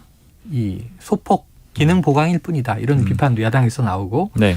자, 근데 기사로는 안 나왔는데 추가로 대통령실 인사 개편 더 있을 것 같다. 어떤 뒷이야기가 있습니까? 일단은 지금 장관 두 자리 공석이잖아요. 아, 네네. 감동적인 인선 얘기 나왔는데. 네. 누굽니까? 누구예요? 누군지는 이제 아직 확정이 안 된 상태예요. 근데 제가 접촉 중인 사람들을 몇 명 얘기를 들었는데 네. 생각보다 굉장히 파격적인 사람들이 있습니다. 특히 그래요? 복지부 같은 경우에는 네.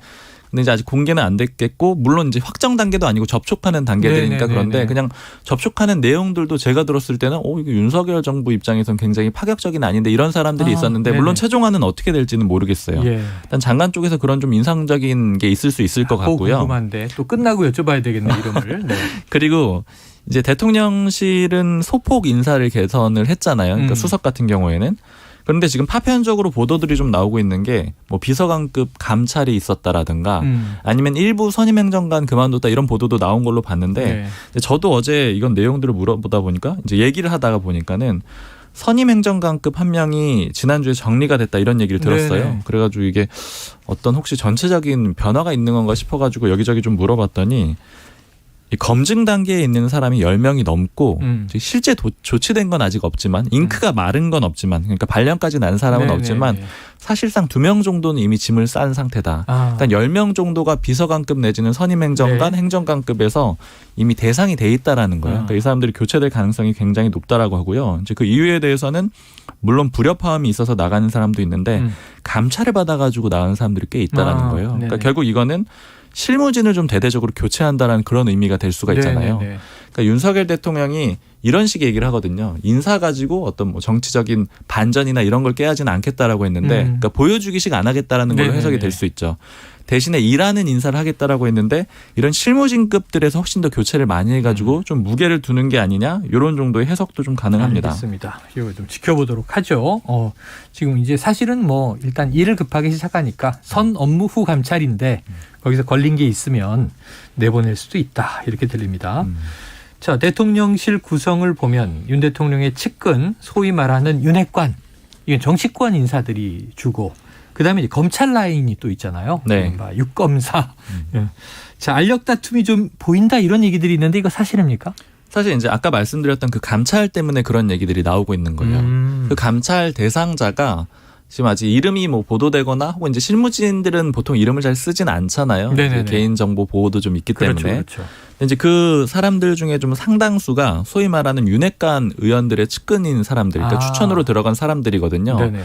그러다 보니까 기존의 실세라고 불렸던 이 윤핵관 라인이 아닌 다른 쪽에서 힘을 쓴 게 아니냐. 그러니까 이 사람들을 감찰해서 내보낸다라는 의미가 되니까요. 그러니까 결국 그게 누구겠느냐 이런 얘기를 할 때 아직은 이제 확인된 건 없고 관측일 뿐인데 결국 검찰 라인들 아니냐 이런 얘기들이 있는 거예요. 그러니까 검찰 라인들에서는 조금 이 정치권 인사들이 너무 이제 주도권을 갖고 있는 거에 대해서는 좀 부담을 갖고 있는 그런 상황도 있고요.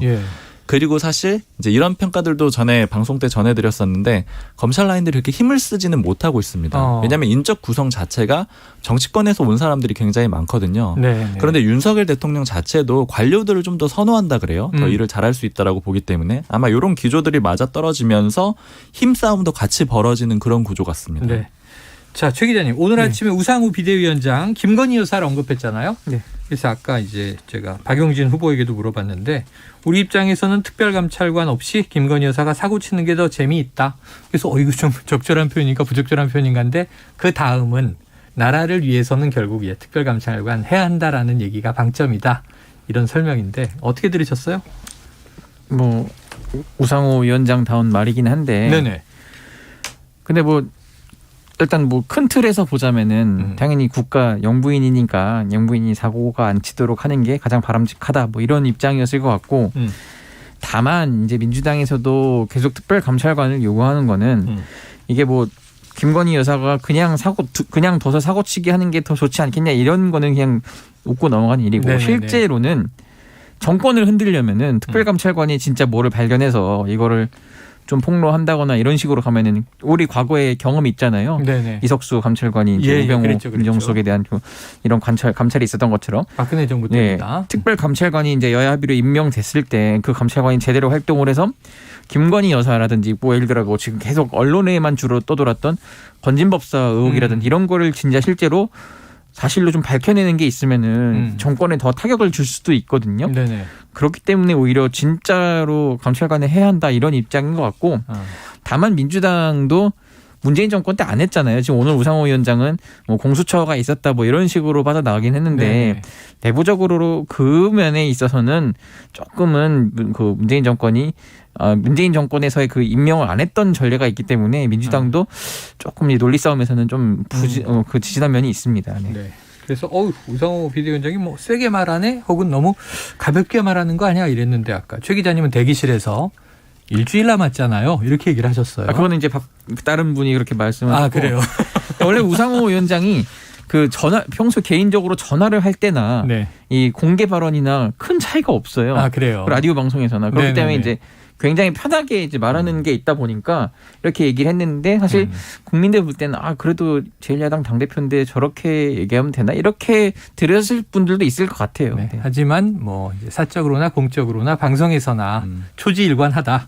자, 그런데 사실은 이제 김건희 여사에 대한 뭐 특별감찰관 문제뿐만 아니라 이 민주당 쪽에서요, 특히 이제 우상호 비대위원장 핵관산성을 쌓았다 이렇게 얘기할 정도로 좀 인사 개편 등 대통령실 변화를 지금 평가절하하는 분위기죠. 그렇습니다. 지금 이게요 결과적으로 보자면은 홍보수석만 바뀐 거잖아요. 이게 뭐 어떤 시그널을 주냐면요. 정책기획 수석이 하나 신설이 되긴 했지만은 근데 지금 그 국민들한테 주는 메시지로는 이게 우리가 굉장히 잘하고 있는데 홍보가 조금 미진했던 거야라고 보여주는 것 같아요. 그런 식으로 이제 홍보수석이 교체가 된 건데 사실 지금 야당이나 언론의 평가를 보자면은 홍보뿐만 아니라 뭐 정책, 정무 모든 기능이 다 이렇게 좀 총체적으로 문제가 있어서 지지율도 하락하고 이런 건데 대통령실의 인식은 그렇지 않다는 걸 보여주는 것 같거든요. 네. 그럼 정무 라인에 대한 교체가 없잖아요. 네. 뭐 하물며 비서관이든 수석이든 정무수석실이 제대로 일을 못한다 이렇게 야당은 지금 보고 있고 그러면 정무 기능, 정책 기능 총체적으로 안 되면 비서실장을 바꿔야 된다 이런 얘기가 있는데 네. 결국은 유임을 했잖아요. 그렇죠? 어쨌든 그런 것 때문에 너무 소폭이고 제대로 안 한 건 아니냐 이런 식으로 민주당이 굉장히 비판을 하고 있습니다. 그래요. 자, 인사 쇄신 문제 여야 입장 대통령실의 대응 지금 전방위 대응이라고 얘기하고 이제 하나하나 보는 겁니다. 두 번째가 이제 김건희 여사 관련인데 아까 특별감찰관 내용이 포함되어 있으니까 이거 넘어가도록 하고요. 자, 박 기자님 어제 국민의힘 윤리위가 열렸는데 그동안 당의 위신 훼손과 타인에 대한 모욕, 계파 갈등 조장 행위는 엄정하게 심의하겠다. 그래서 이준석 전 대표를 겨냥해서 이거 추가 징계 나오나 하는 해석도 있었는데 이건 보류됐어요? 네, 이준석 전 대표는 포함이 안 됐고요. 네. 어제 추가가 된 게 김성원 의원 추가가 됐죠. 예정이 네. 됐던 거고. 네, 예정이 돼 있었던 거고 또 이제 김희국 의원하고 권은희 의원이 있었는데 좀 인상적으로 봐야 되는 건 김희국 의원 같은 경우에는 어차피 재판에 넘겨진 상태이기 때문에 그거는 뭐 당연히 징계를 하는 게 맞는데 네. 이 권은희 의원 건을 보면은 네. 이 내용이 이거래요. 경찰국 신설에 반발한 내용 네. 그리고 또 그걸 통해서 행안부 장관 탄핵해야 된다 이런 주장을 네. 한 거에 대해서 이제 징계를 개시한 거고 사실 윤리위가 징계를 개시한다라는 거는 징계를 하겠다라는 그런 의지를 보인 것과 마찬가지거든요.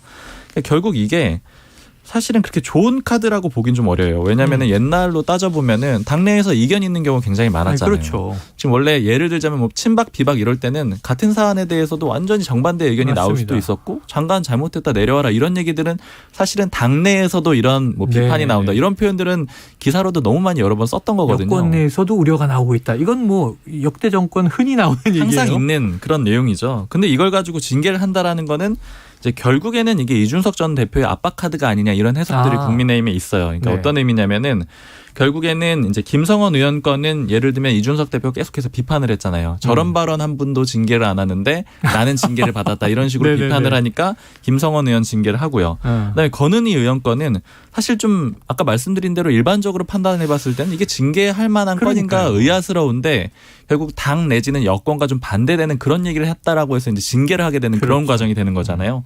그럼 이런 선례를 만든 다음 카드는 뭐겠느냐. 그러니까 결국 이준석 전 대표가 방송에서 나와서 하는 얘기들에 대해서 이게 당의 방향과 혹은 여권의 방향과 다르다라는 그런 근거로 일종의 징계를 하기 위한 그런 사전 작업이다 이런 해석들이 하나가 있고요. 그리고 또 하나 같이 지켜봐야 되는 게 지금 혁신위에서 첫 번째로 내놓은 안 물론 최고위 비대위의 의결을 거치지는 않았지만은요.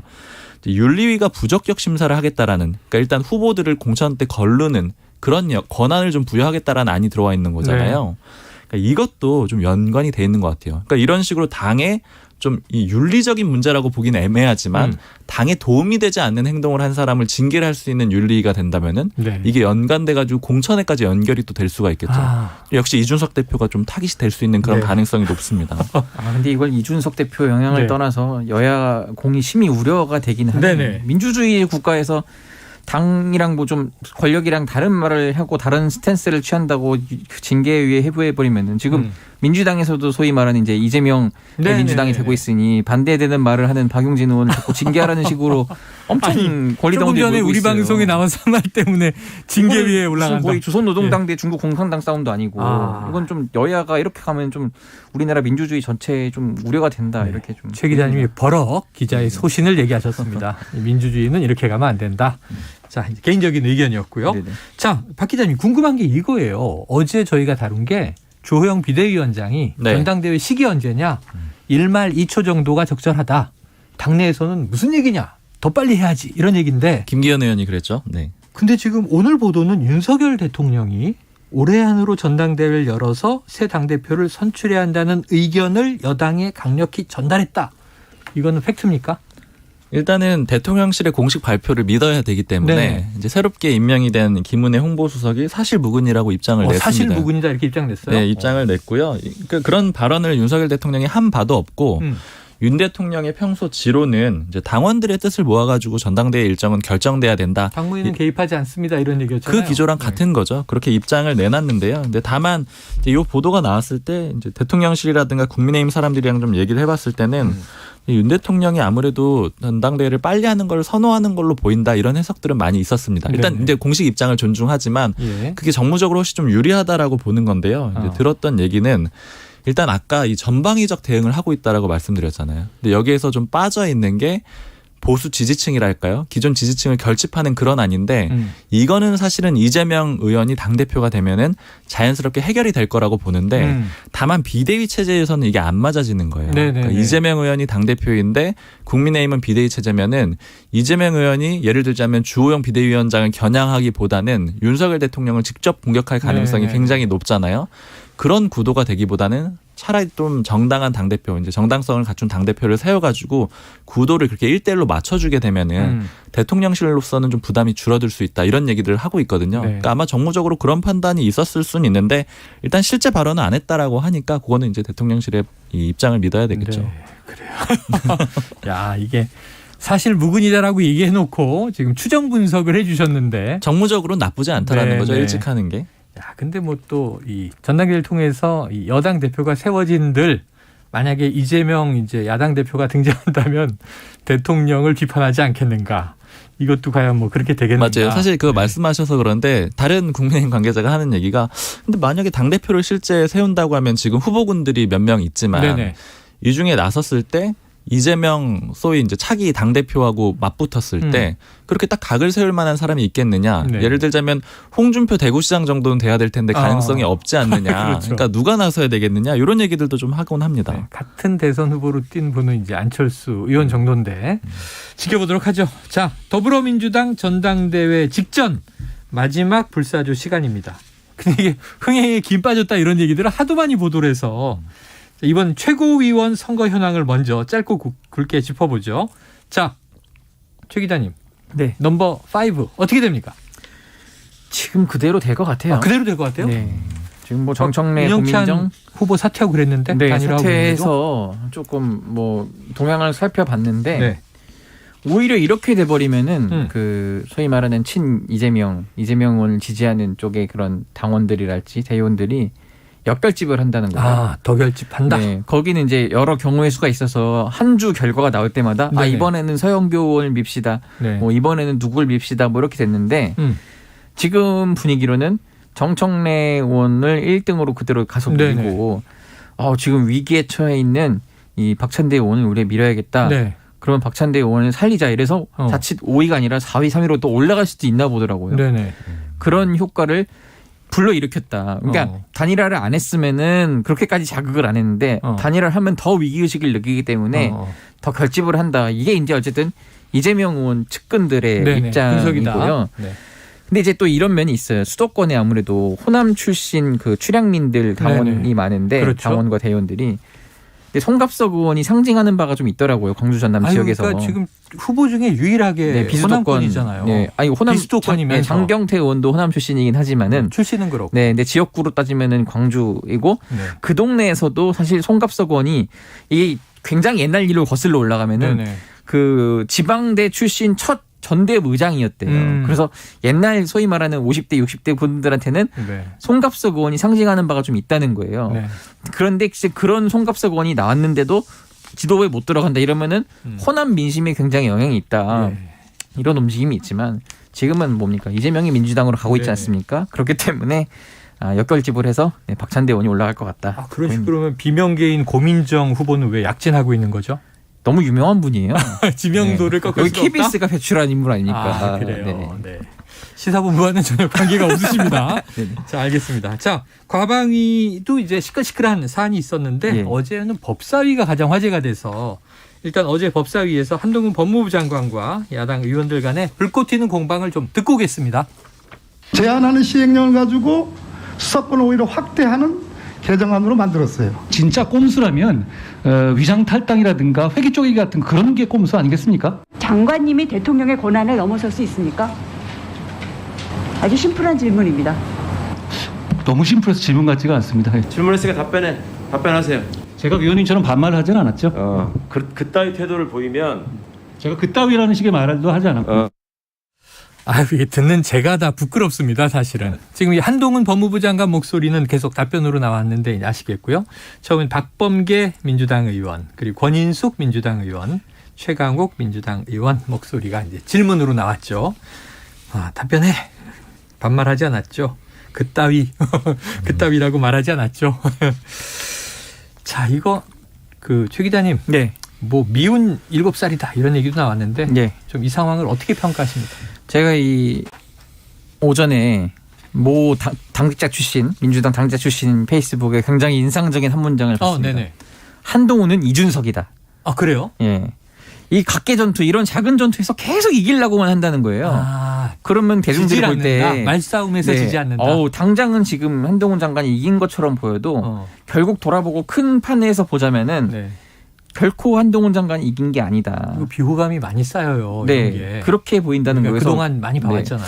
지금 이제 우리가 언론이든 정치권에서 한동훈 장관을 볼 때 그냥 국무위원 중 한 명이 아니라 정권 실세가 아니라, 물론 정권 실세이기도 하지만 차기 주자 중 하나로 이제 보기 시작했는데, 네네네. 그래서 그분에 대해서 말 한마디, 태도 하나 꼼꼼히 본단 말이에요. 저분이 미래 이끌 지도자로서의 역량을 갖추고 있는지 보는데, 이게 개별적으로 말싸움에서는 이기는 것 같지만은 큰 틀에서 보자면은 대통령감은 아닌 것 같은데, 네네네. 지금 대중들이 이준석 대표한테도 그런 걸 많이 느끼고 있는 것 같아요. 이게 너무 싸움이 심해지니까 젊은 아이콘으로서 참 좋은데 대선 주자는 아닌 것 같아. 그럼 한 장관도 계속 그런 이미지가 쌓일 것 같아서 결코 바람직하지 않다. 지금 어제만 보더라도 거의 파이터 저격수 같은 느낌이 드는데 맞아요.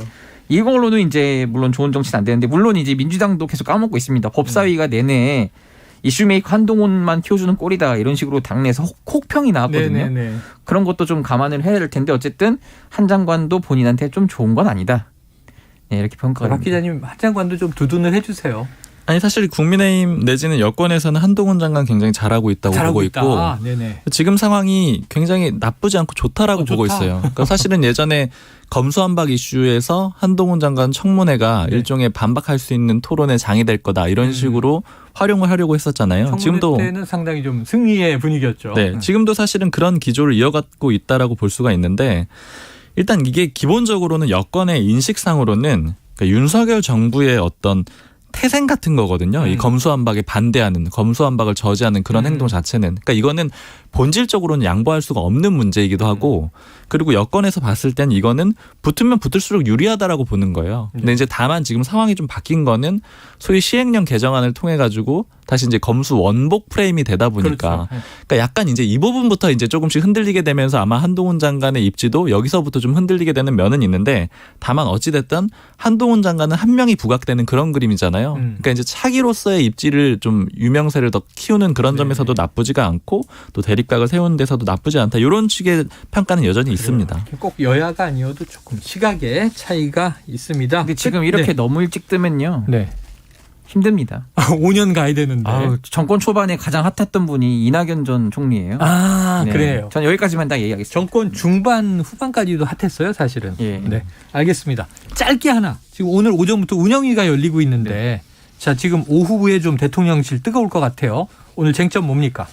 아무래도 이제 지금 공간의 그런 수주 의혹들, 그리고 김건희 여사 관련 질의들이 있을 것 같고, 오전에는 경찰국 신설이 계속 공방이었어요. 네네네. 문제는 이제 제 단독 기사를 두고 굉장히 오랜 시간 공방을 벌이더라고요. 최 기자님의 단독 기사? 국가인권위원회가 이 경찰국 신설에 대해서 좀 우려를 표명을 한 게 있어요. 이제 민주당에서 이제 질의를 해서, 그걸 두고 민주당이 질의를 한 게 아니라 국민의힘 김병욱 의원이 그걸 들고 질의를 하더라고요. 그래서 이제 공방이 붙었는데, 문제는 뭐냐면은 제가 단독을 써서 YTN이 받았는데 YTN 기사를 화면에 띄워놓는 그런 배려 없는 일을 김병욱 의원이 했다. 이거는 좀 그 상도에게 어긋나는 일이거든요. 자, 분노한 기자의 절규를 지금 듣고 계십니다.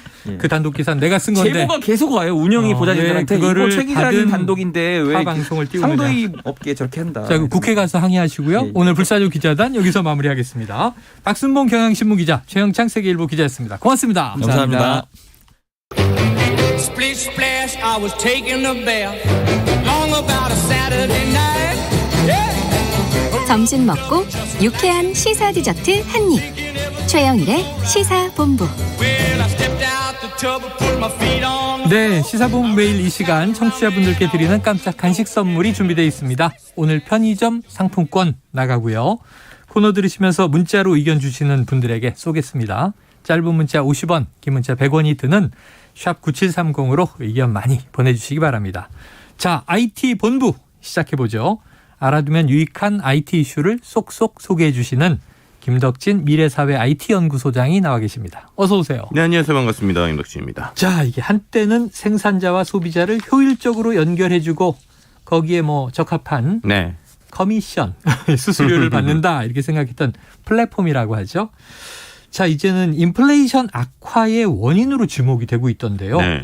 자, 어떤 상황이길래 이 플랫폼발 인플레이션이다 이런 말까지 나오는 겁니까? 네, 그러니까는 물가를 올리는데 이 그 배달 앱들이 문제가 있다 뭐 이런 식의 주장이 나오는 건데요. 이게 네. 왜 그러냐면 미국하고 우리나라 좀 통계청 자료가 좀 비교를 해볼게요. 네네네. 외식비 물가 상승률이죠. 그러니까 예. 지난달에 외식비 물가 상승률이 그 전에 동기 대비해서 일단 외식비는 8.4%가 올랐어요. 네네. 근데 소비자 전체 물가 상승률은 똑같은 게 6.3%. 네. 그러니까는 전체 소비자 물가 상승률보다 외식비가 더 많이 올랐어. 오른 거예요. 예. 자, 미국 같은 경우에는 전체 물가 상승률이 8.5%고요. 네네. 외식 물가 상승률이 7.6%입니다. 더 낫네요. 네, 그러니까는 오히려 이제 미국에서는 외식 물가 상승률이 좀 더 낮은 상황이란 말이에요. 네네. 그래서 뭐 여러 가지 이유가 있겠지만 그 중에서 이 배달 앱, 특히나 국내에 있는 배달 앱들이 최근에 이른바 이제 독과점 시장이 되면서 좀 올리는 수수료들이 결국에는 보이지 않는 비용으로 작용하는 것이 아니냐라고 하는 주장들이 좀 나오고 있는 상황이라고 여기서 제가 보시면 생각 될 것 못했던 같아요. 게 이거네요. 네. 그러니까 집에서 뭐 배민 등 시켜 먹잖아요. 네네네. 그럼 이게 저는 내식이라고 생각했는데 식당 가서 먹지 않아도 요거 네. 배달도 외식이군요. 그렇죠, 그렇죠. 뭐가 됐든 당연히 우리가 밖에서 시켜서 먹는 거니까. 음식 자체는 밖에서 온 거니까. 네네네. 외식이다. 알겠습니다. 자, 이게 어쨌든 미국과 우리나라가 반대가 전체 물가 상승률보다 우리가 외식비의 상승률이 더 높다. 네. 자, 지금 뭐 외식이 한 예로 등장했습니다만 유통비용 등 이제 따져볼 게 많은데 네. 택시, 쇼핑, 뭐 여러 온라인 플랫폼들이 있어요. 그렇죠. 택시도 앱으로 이제 다 불러 타니까. 근데 아무래도 소비자들이 가장 많이 접하는 부분은 말씀하신 대로 배달이에요. 네. 자, 여기서 배달 수수료 얼마입니까? 자, 일단 한번 김밥으로 네, 한번 해보도록 하겠습니다. 자, 뭐 요즘에 우영우유에 김밥 많이 드시긴 하는데 네. 김밥 2줄 만약에 10,000원에 시켰다. 한 줄당 5,000원씩 네네네. 10,000원에 시켰다고 하면은 최근에 이제 하나씩 배달해주는 배민원 같은 경우 1:1. 네, 1:1로 가는 거에 비용으로 보면 소비자가 한 14,000원 정도를 내야 됩니다. 그러니까는 10,000원짜리 배달을 하는데 일단 배달료가 40% 4,000원인 거예요. 어허. 근데 자세히 보면 그 배달료가 배달비 자체가 4,000원이 아니라 결론적으로 먼저 말씀드리면 배달비 전체는 6,000원입니다. 그럼 나머지 2,000원은 어디 있느냐? 그 2,000원 점주가 부담하시는 거예요. 그러니까 10,000원 안에 포함되어 있는 거예요? 네, 그렇죠. 그래서 이 값 안에. 그렇죠. 그렇게 되니까는 이제 이 배달비 같은 경우에 지금 보통 어떻게 되느냐? 말씀드렸던 것처럼 원래 김밥이 10,000원짜리였는데 네. 4,000원은 소비자한테 부담시키고 그리고 이제 그 점주가 2,000원을 부담을 하니까 네네. 일단 2,000원이 빠지죠. 그리고 나서 또 앱 사용료 또 별도 수수료가 있습니다. 앱 수수료. 점주가 내겠죠? 네, 앱 수수료가 한 680원 정도로 계산이 돼요. 10,000원으로 쳤을 때 6.8%니까. 그럼 그렇게 떼면 결론적으로 10,000원짜리 김밥을 팔아서 네. 점주한테 오는 그냥 매출이죠. 순이익 말고 네네. 배달 빼면 7,320원이 돼요. 네. 근데 10,000원짜리 그 김밥을 팔아서 배달 수수료로 가져가는 게 6,000원인 거예요. 그러니까는 음식 안 만들고도 음식 만드신 분하고 거의 뭐 비슷 수준? 뭐 이 정도까지 배달비를 가져가는. 그리고 그 배달비는 소비자와 이제 그 점주분들이 나눠서 내고 있다. 뭐 이렇게 설명을 드릴 수 있을 것 같습니다. 그러다 보니까 이게 또 어떤 싸움이냐 하면 네. 이게 앱 쪽에서 플랫폼이 너무한 거 아니냐. 이렇게 많이 떼가느냐 그랬더니 우리는 6.8%만 띄어요. 그렇죠. 다 이제 라이더들이 가져가요. 근데 라이더들 얘기는 또 달라요. 그럼요. 우리 이거 다 주는 거 아니에요. 일부만 받아요. 이 돈은 어떻게 분배되는지도 궁금합니다. 그러니까요. 이 부분에 있어서 또 네. 한 가지 그러면 앞서 말씀드린 배달비가 비싼 부분도 있는데 생각해 보시면 예전에 우리가 그 한 라이더분이 한 명만 배달하는 거 말고 여러 명 배달하는 거 있잖아요. 그걸로 가면 수수료가 비싸져요. 그러니까 그거는 배달비가 싼 대신에 네네. 점주분들이 내시는 수수료가 올라갑니다. 그러니까 어떻게 됐든 이가 됐든 저가 됐든 어쨌든 그 최소한 15%에서 많게는 한 30% 정도의 네. 앱 수수료를 일단은 그 점주분들, 그러니까 음식을 만드신 자영업자분들이 내고 있고요. 거기에 뭐 여러 가지 광고비 등을 합치면은 저 큰 건데 네. 결국에 말씀하셨던 한 라이더가 하나의 음식을 배달하는 이게 이제 경쟁이 그때 엄청 붙었었거든요. 네네네. 그러니까 그 경쟁이 붙다 보니까 지금 하나의 음식 배달 앱이 있는 게 아니라 총 우리나라에 서너 개 정도의 배달 앱이 네네네. 어떻게 보면 라이더 모시기 경쟁을 한 거예요. 오, 그래서 예, 예, 그때 예. 어느 수준이었냐? 예를 들면은 5,000원짜리 음식을 하나 파는데 점심때 같은 경우에는 라이더들한테 10,000원이 가는 적들도 있었어요. 그러니까 오히려 음식값보다 배달비가 더 비싼 거죠. 그런데 그게 프로모션이었다는 거예요. 그러니까 네, 잠깐 사람들 모아놨다가 근데 이제 이런 것들이 다 풀리니까 그럼 그때 이 정도 금액이 계속 될 거라고 생각했던 라이더분들도 들어오셨다가 네. 아니 왜 갑자기 우리 비용이 확 또 줄을지 이렇게 되니까 또 계산이 안 되는 이런 지금 좀 경쟁의 심화와 거기서의 마케팅 비용 혹은 영업 비용이 많이 들어갔던 게 네네. 이제 빠지는 상황에서의 문제들이 좀 생기고 있는 상황이라고 보시면 될 것 같습니다. 이게 그러니까 그냥 음식 공급자, 네. 음식 소비자 간의 거래, 수요 공급이 아니라 네. 중간에 또 라이더와 플랫폼과 점주 사이에 또 수요 공급이 맞아요. 얽히고 설켜서 이게 복잡성이 높아졌습니다. 자, 어쨌든 이런 상황에서 배달 플랫폼에 대한 부정적인 인식이 커지고 있는 것만은 사실이에요. 네. 플랫폼 입장에서는 그동안 적자를 감수하면서 시장을 키우기 위해서 투자한 비용이 많다. 그거 걷어야 하는 거 아니냐. 거리두기 제한이 이제 사라졌죠. 그렇죠. 이 수익성이 떨어지고 있다. 이렇게 또 이제 현상이 나타나고 있고요. 최근에 스마트폰에서 배달 앱을 아예 지우신 사람도 많다. 이 사실입니까? 네, 실제로 이제 그 모바일 인덱스라고 하는 분석 플랫폼이 있는데 그 플랫폼에 따라서 지난 6월에 배달 3사의 월간 이용자 수가 3,182만 명이에요. 그래서 이게 전원 대비 0.8% 감소한 건데 네네. 중요한 거는 그 전달에는 3.38% 감소했고 예. 또 그 전달에도 5.96% 감소했어요. 그러니까는 최근 한 3달 동안에 다 합하면은 한 8, 9% 정도 떨어진 거죠. 추세가 그러네요. 네, 그게 계속 떨어지고 있는 모습인데요. 그러다 보니까는 이제 말씀해 주셨던 그런 배달 앱 같은 경우는 야 이거 시장이 좀 줄어드는 것 같다. 그러니까 이제 우리가 출혈 경쟁 그만하고 이제는 좀 걷어들여야 될 것 같다. 이런 상황이고 그거에 지금 포인트가 또 이슈가 되고 있는 게 포장 중개 수수료를 받겠다 뭐 이런 얘기들이 지금 네네. 나오고 있는 거예요. 그러니까는 배달시키는 거 말고 제가 앱으로 주문한 다음에 그냥 거기서 찾아가는 거 있잖아요. 네, 그렇죠, 그렇죠. 그 찾아갈 때도 어쨌든 앱으로 주문을 시켰기 때문에 거기에서도 식당한테 수수료를 받겠다. 이제 이런 것들이 지금 논란이 되고 있고 이게 지금 언제 그것을 실행하느냐 때문에 계속 지금 자영업자들하고 이거 이렇게 되면은 배달보다 이제 포장까지 할 때 수수료 가져가면은 우리 포장 오시는 분들한테는 뭐 덤이라도 하나 더 드리고 있고 네네. 혹은 좀 할인해 드리고 있는데 이거 그렇죠, 다 없어지는 거 아니냐 뭐 이런 그렇죠. 식의 좀 논란도 나오고 있는 상황으로 보시면 될 것 같습니다. 근데 뭐 우리나라가 워낙 이제 배달 천국이긴 합니다만 이게 네. 우리나라만의 문제는 아니다. 자, 미국에서도 이 네. 배달비나 배송 수수료에 대한 상한제가 생겼다 이런 얘기가 있어요. 네, 맞습니다. 이제 뉴욕시에서 음식 배달 앱 수수료 자체가 매출에 이제 거기도 30%까지 올라가는 수준까지 네네. 갔다고 해요. 근데 우리나라는 지금 더한 상황이죠. 아까 얘기 나왔죠. 네, 네. 근데 이러다 보니까 지난해에 플랫폼이 식당에게 부과하는 총 수수료를 최대 20%로 묶어두는 법안을 이미 통과시켰습니다. 네. 그러니까는 예를 들면 10,000원이면 수수료로 해서 20% 못 가져가는 거예요. 예. 이제 그러다 보니까 이제 거기에도 배달 플랫폼 회사가 있겠죠. 미국에도 도어대시 그렇겠죠. 같은 곳들이 있는데 거기서 이제 뉴욕시에 지금 소송을 제기하고 있는 상황이고요. 이제 그러면서 이제 어떻게 보면 기업과 정부 간의 어떤 힘싸움, 줄다리기가 지금 일어나는 상황이라고 보시면 될 것 같습니다. 근데 이게 꼭 배달 앱뿐만 아니라 우리가 알고 있는 아마존 있잖아요. 네네. 아마존이 예전에는 최저가고 많은 사람에게 좋은 물건을 많이 준다. 그래서 네네. 뭐 멤버십도 좋다 이랬는데 최근에 이른바 역 아마존 효과라는 게 나오고 있어요. 뭐예요, 그건? 그러니까 쉽게 말하면 아마존이 있으면 모든 시장이 싸지고 그래서 그런 걸 통해서 물가 상승이 억제된다는 게 이른바 아마존 효과였는데 네네.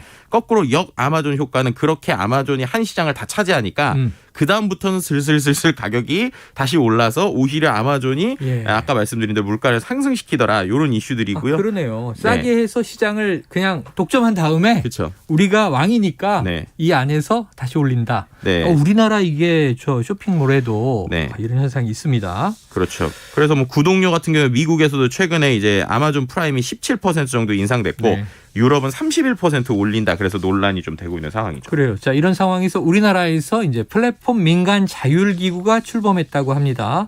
이전 정부에서도 온라인 플랫폼법 이렇게 규제를 추진했었는데요. 이제는 민간의 자율 규제로 맡기겠다. 잘 되겠습니까? 일단은 지금 앞서서 살펴본 대로 이제 플랫폼 기업 자체의 힘이 거의 국가 수준까지 되고 있는 상황에서 네네네. 이게 민간에만 맡기기엔 좀 쉽지 않은 부분이 분명히 좀 존재할 것 같다는 게 개인적인 생각이고요. 네. 그래서 어느 정도의 가이드라인 그리고 어느 정도의 좀 강제 규제들이 좀 지금은 필요한 시기가 아닌가라는 생각이 좀 개인적으로 좀 들기도 합니다. 그럼 정부의 좀 강제적 규제가 필요하다. 네. 조정이나 아니면 일부지만 뭐 협약이나 가이드라인 또 시장별로의 좀 자세한 아까처럼 이 구조 워낙 복잡하잖아요. 네네. 복잡한 구조단에 하나씩의 좀 디테일한 가이드라인이 좀 필요하지 않나라는 생각을 좀 개인적으로 좀 합니다. 이해관계 조정이 쉽겠는가? 네. 쉽지 않다. 자, 플랫폼 업체는 업체대로 하소연, 자영업자들도 가파른 물가, 지금 뭐 고물가니까 또 이제 자재값이 오르고 있죠. 남는 게 없다. 이거 다 이해는 되는데 지금 뭐 비용은 다 소비자가 떠안잖아요. 그렇죠. 업계, 공급자, 생산자, 소비자 상생 방안 뭡니까? 일단은 다들 좀 한 발씩 물러나야 될 것 같다. 네, 무슨 말이냐면 그 소비자들도 편하지만 그래도 전체 시장을 위해서 배달앱 사용하는 것들 조금 어느 정도 조절을 해봐야 되고 또 이제 그 라이더들 입장 그리고 또 배달의 입장도 마찬가지고 또 이제 프랜차이즈들도 최근에 별도 앱 만들고 있거든요. 앱들 조금 더 예쁘게 잘 만들었으면 좋겠다. 좀 기능 잘 만들었으면 좋겠다. 이런 것도 개인적인 생각입니다. 지금 뭐 대형마트도 피자에 이어서 치킨 가격 아주 싸게 그렇죠. 하고 있는 게 논란인데 다음에 다뤄보도록 하고요. 한 발씩 물러나라. 김덕진 소장님의 조언이었습니다. 오늘 말씀 고맙습니다. 네, 감사합니다. 지금까지 IT본부 김덕진 미래사회 IT연구소장이었고요. 간식 받으실 분은요. 1436-6495 0179-4081-3941님입니다. 자, 최영일의 시사본부 오늘 준비한 소식 다 나갔습니다. 저는 내일 낮 12시 20분에 다시 돌아오겠습니다. 오늘도 청취해 주신 여러분 고맙습니다.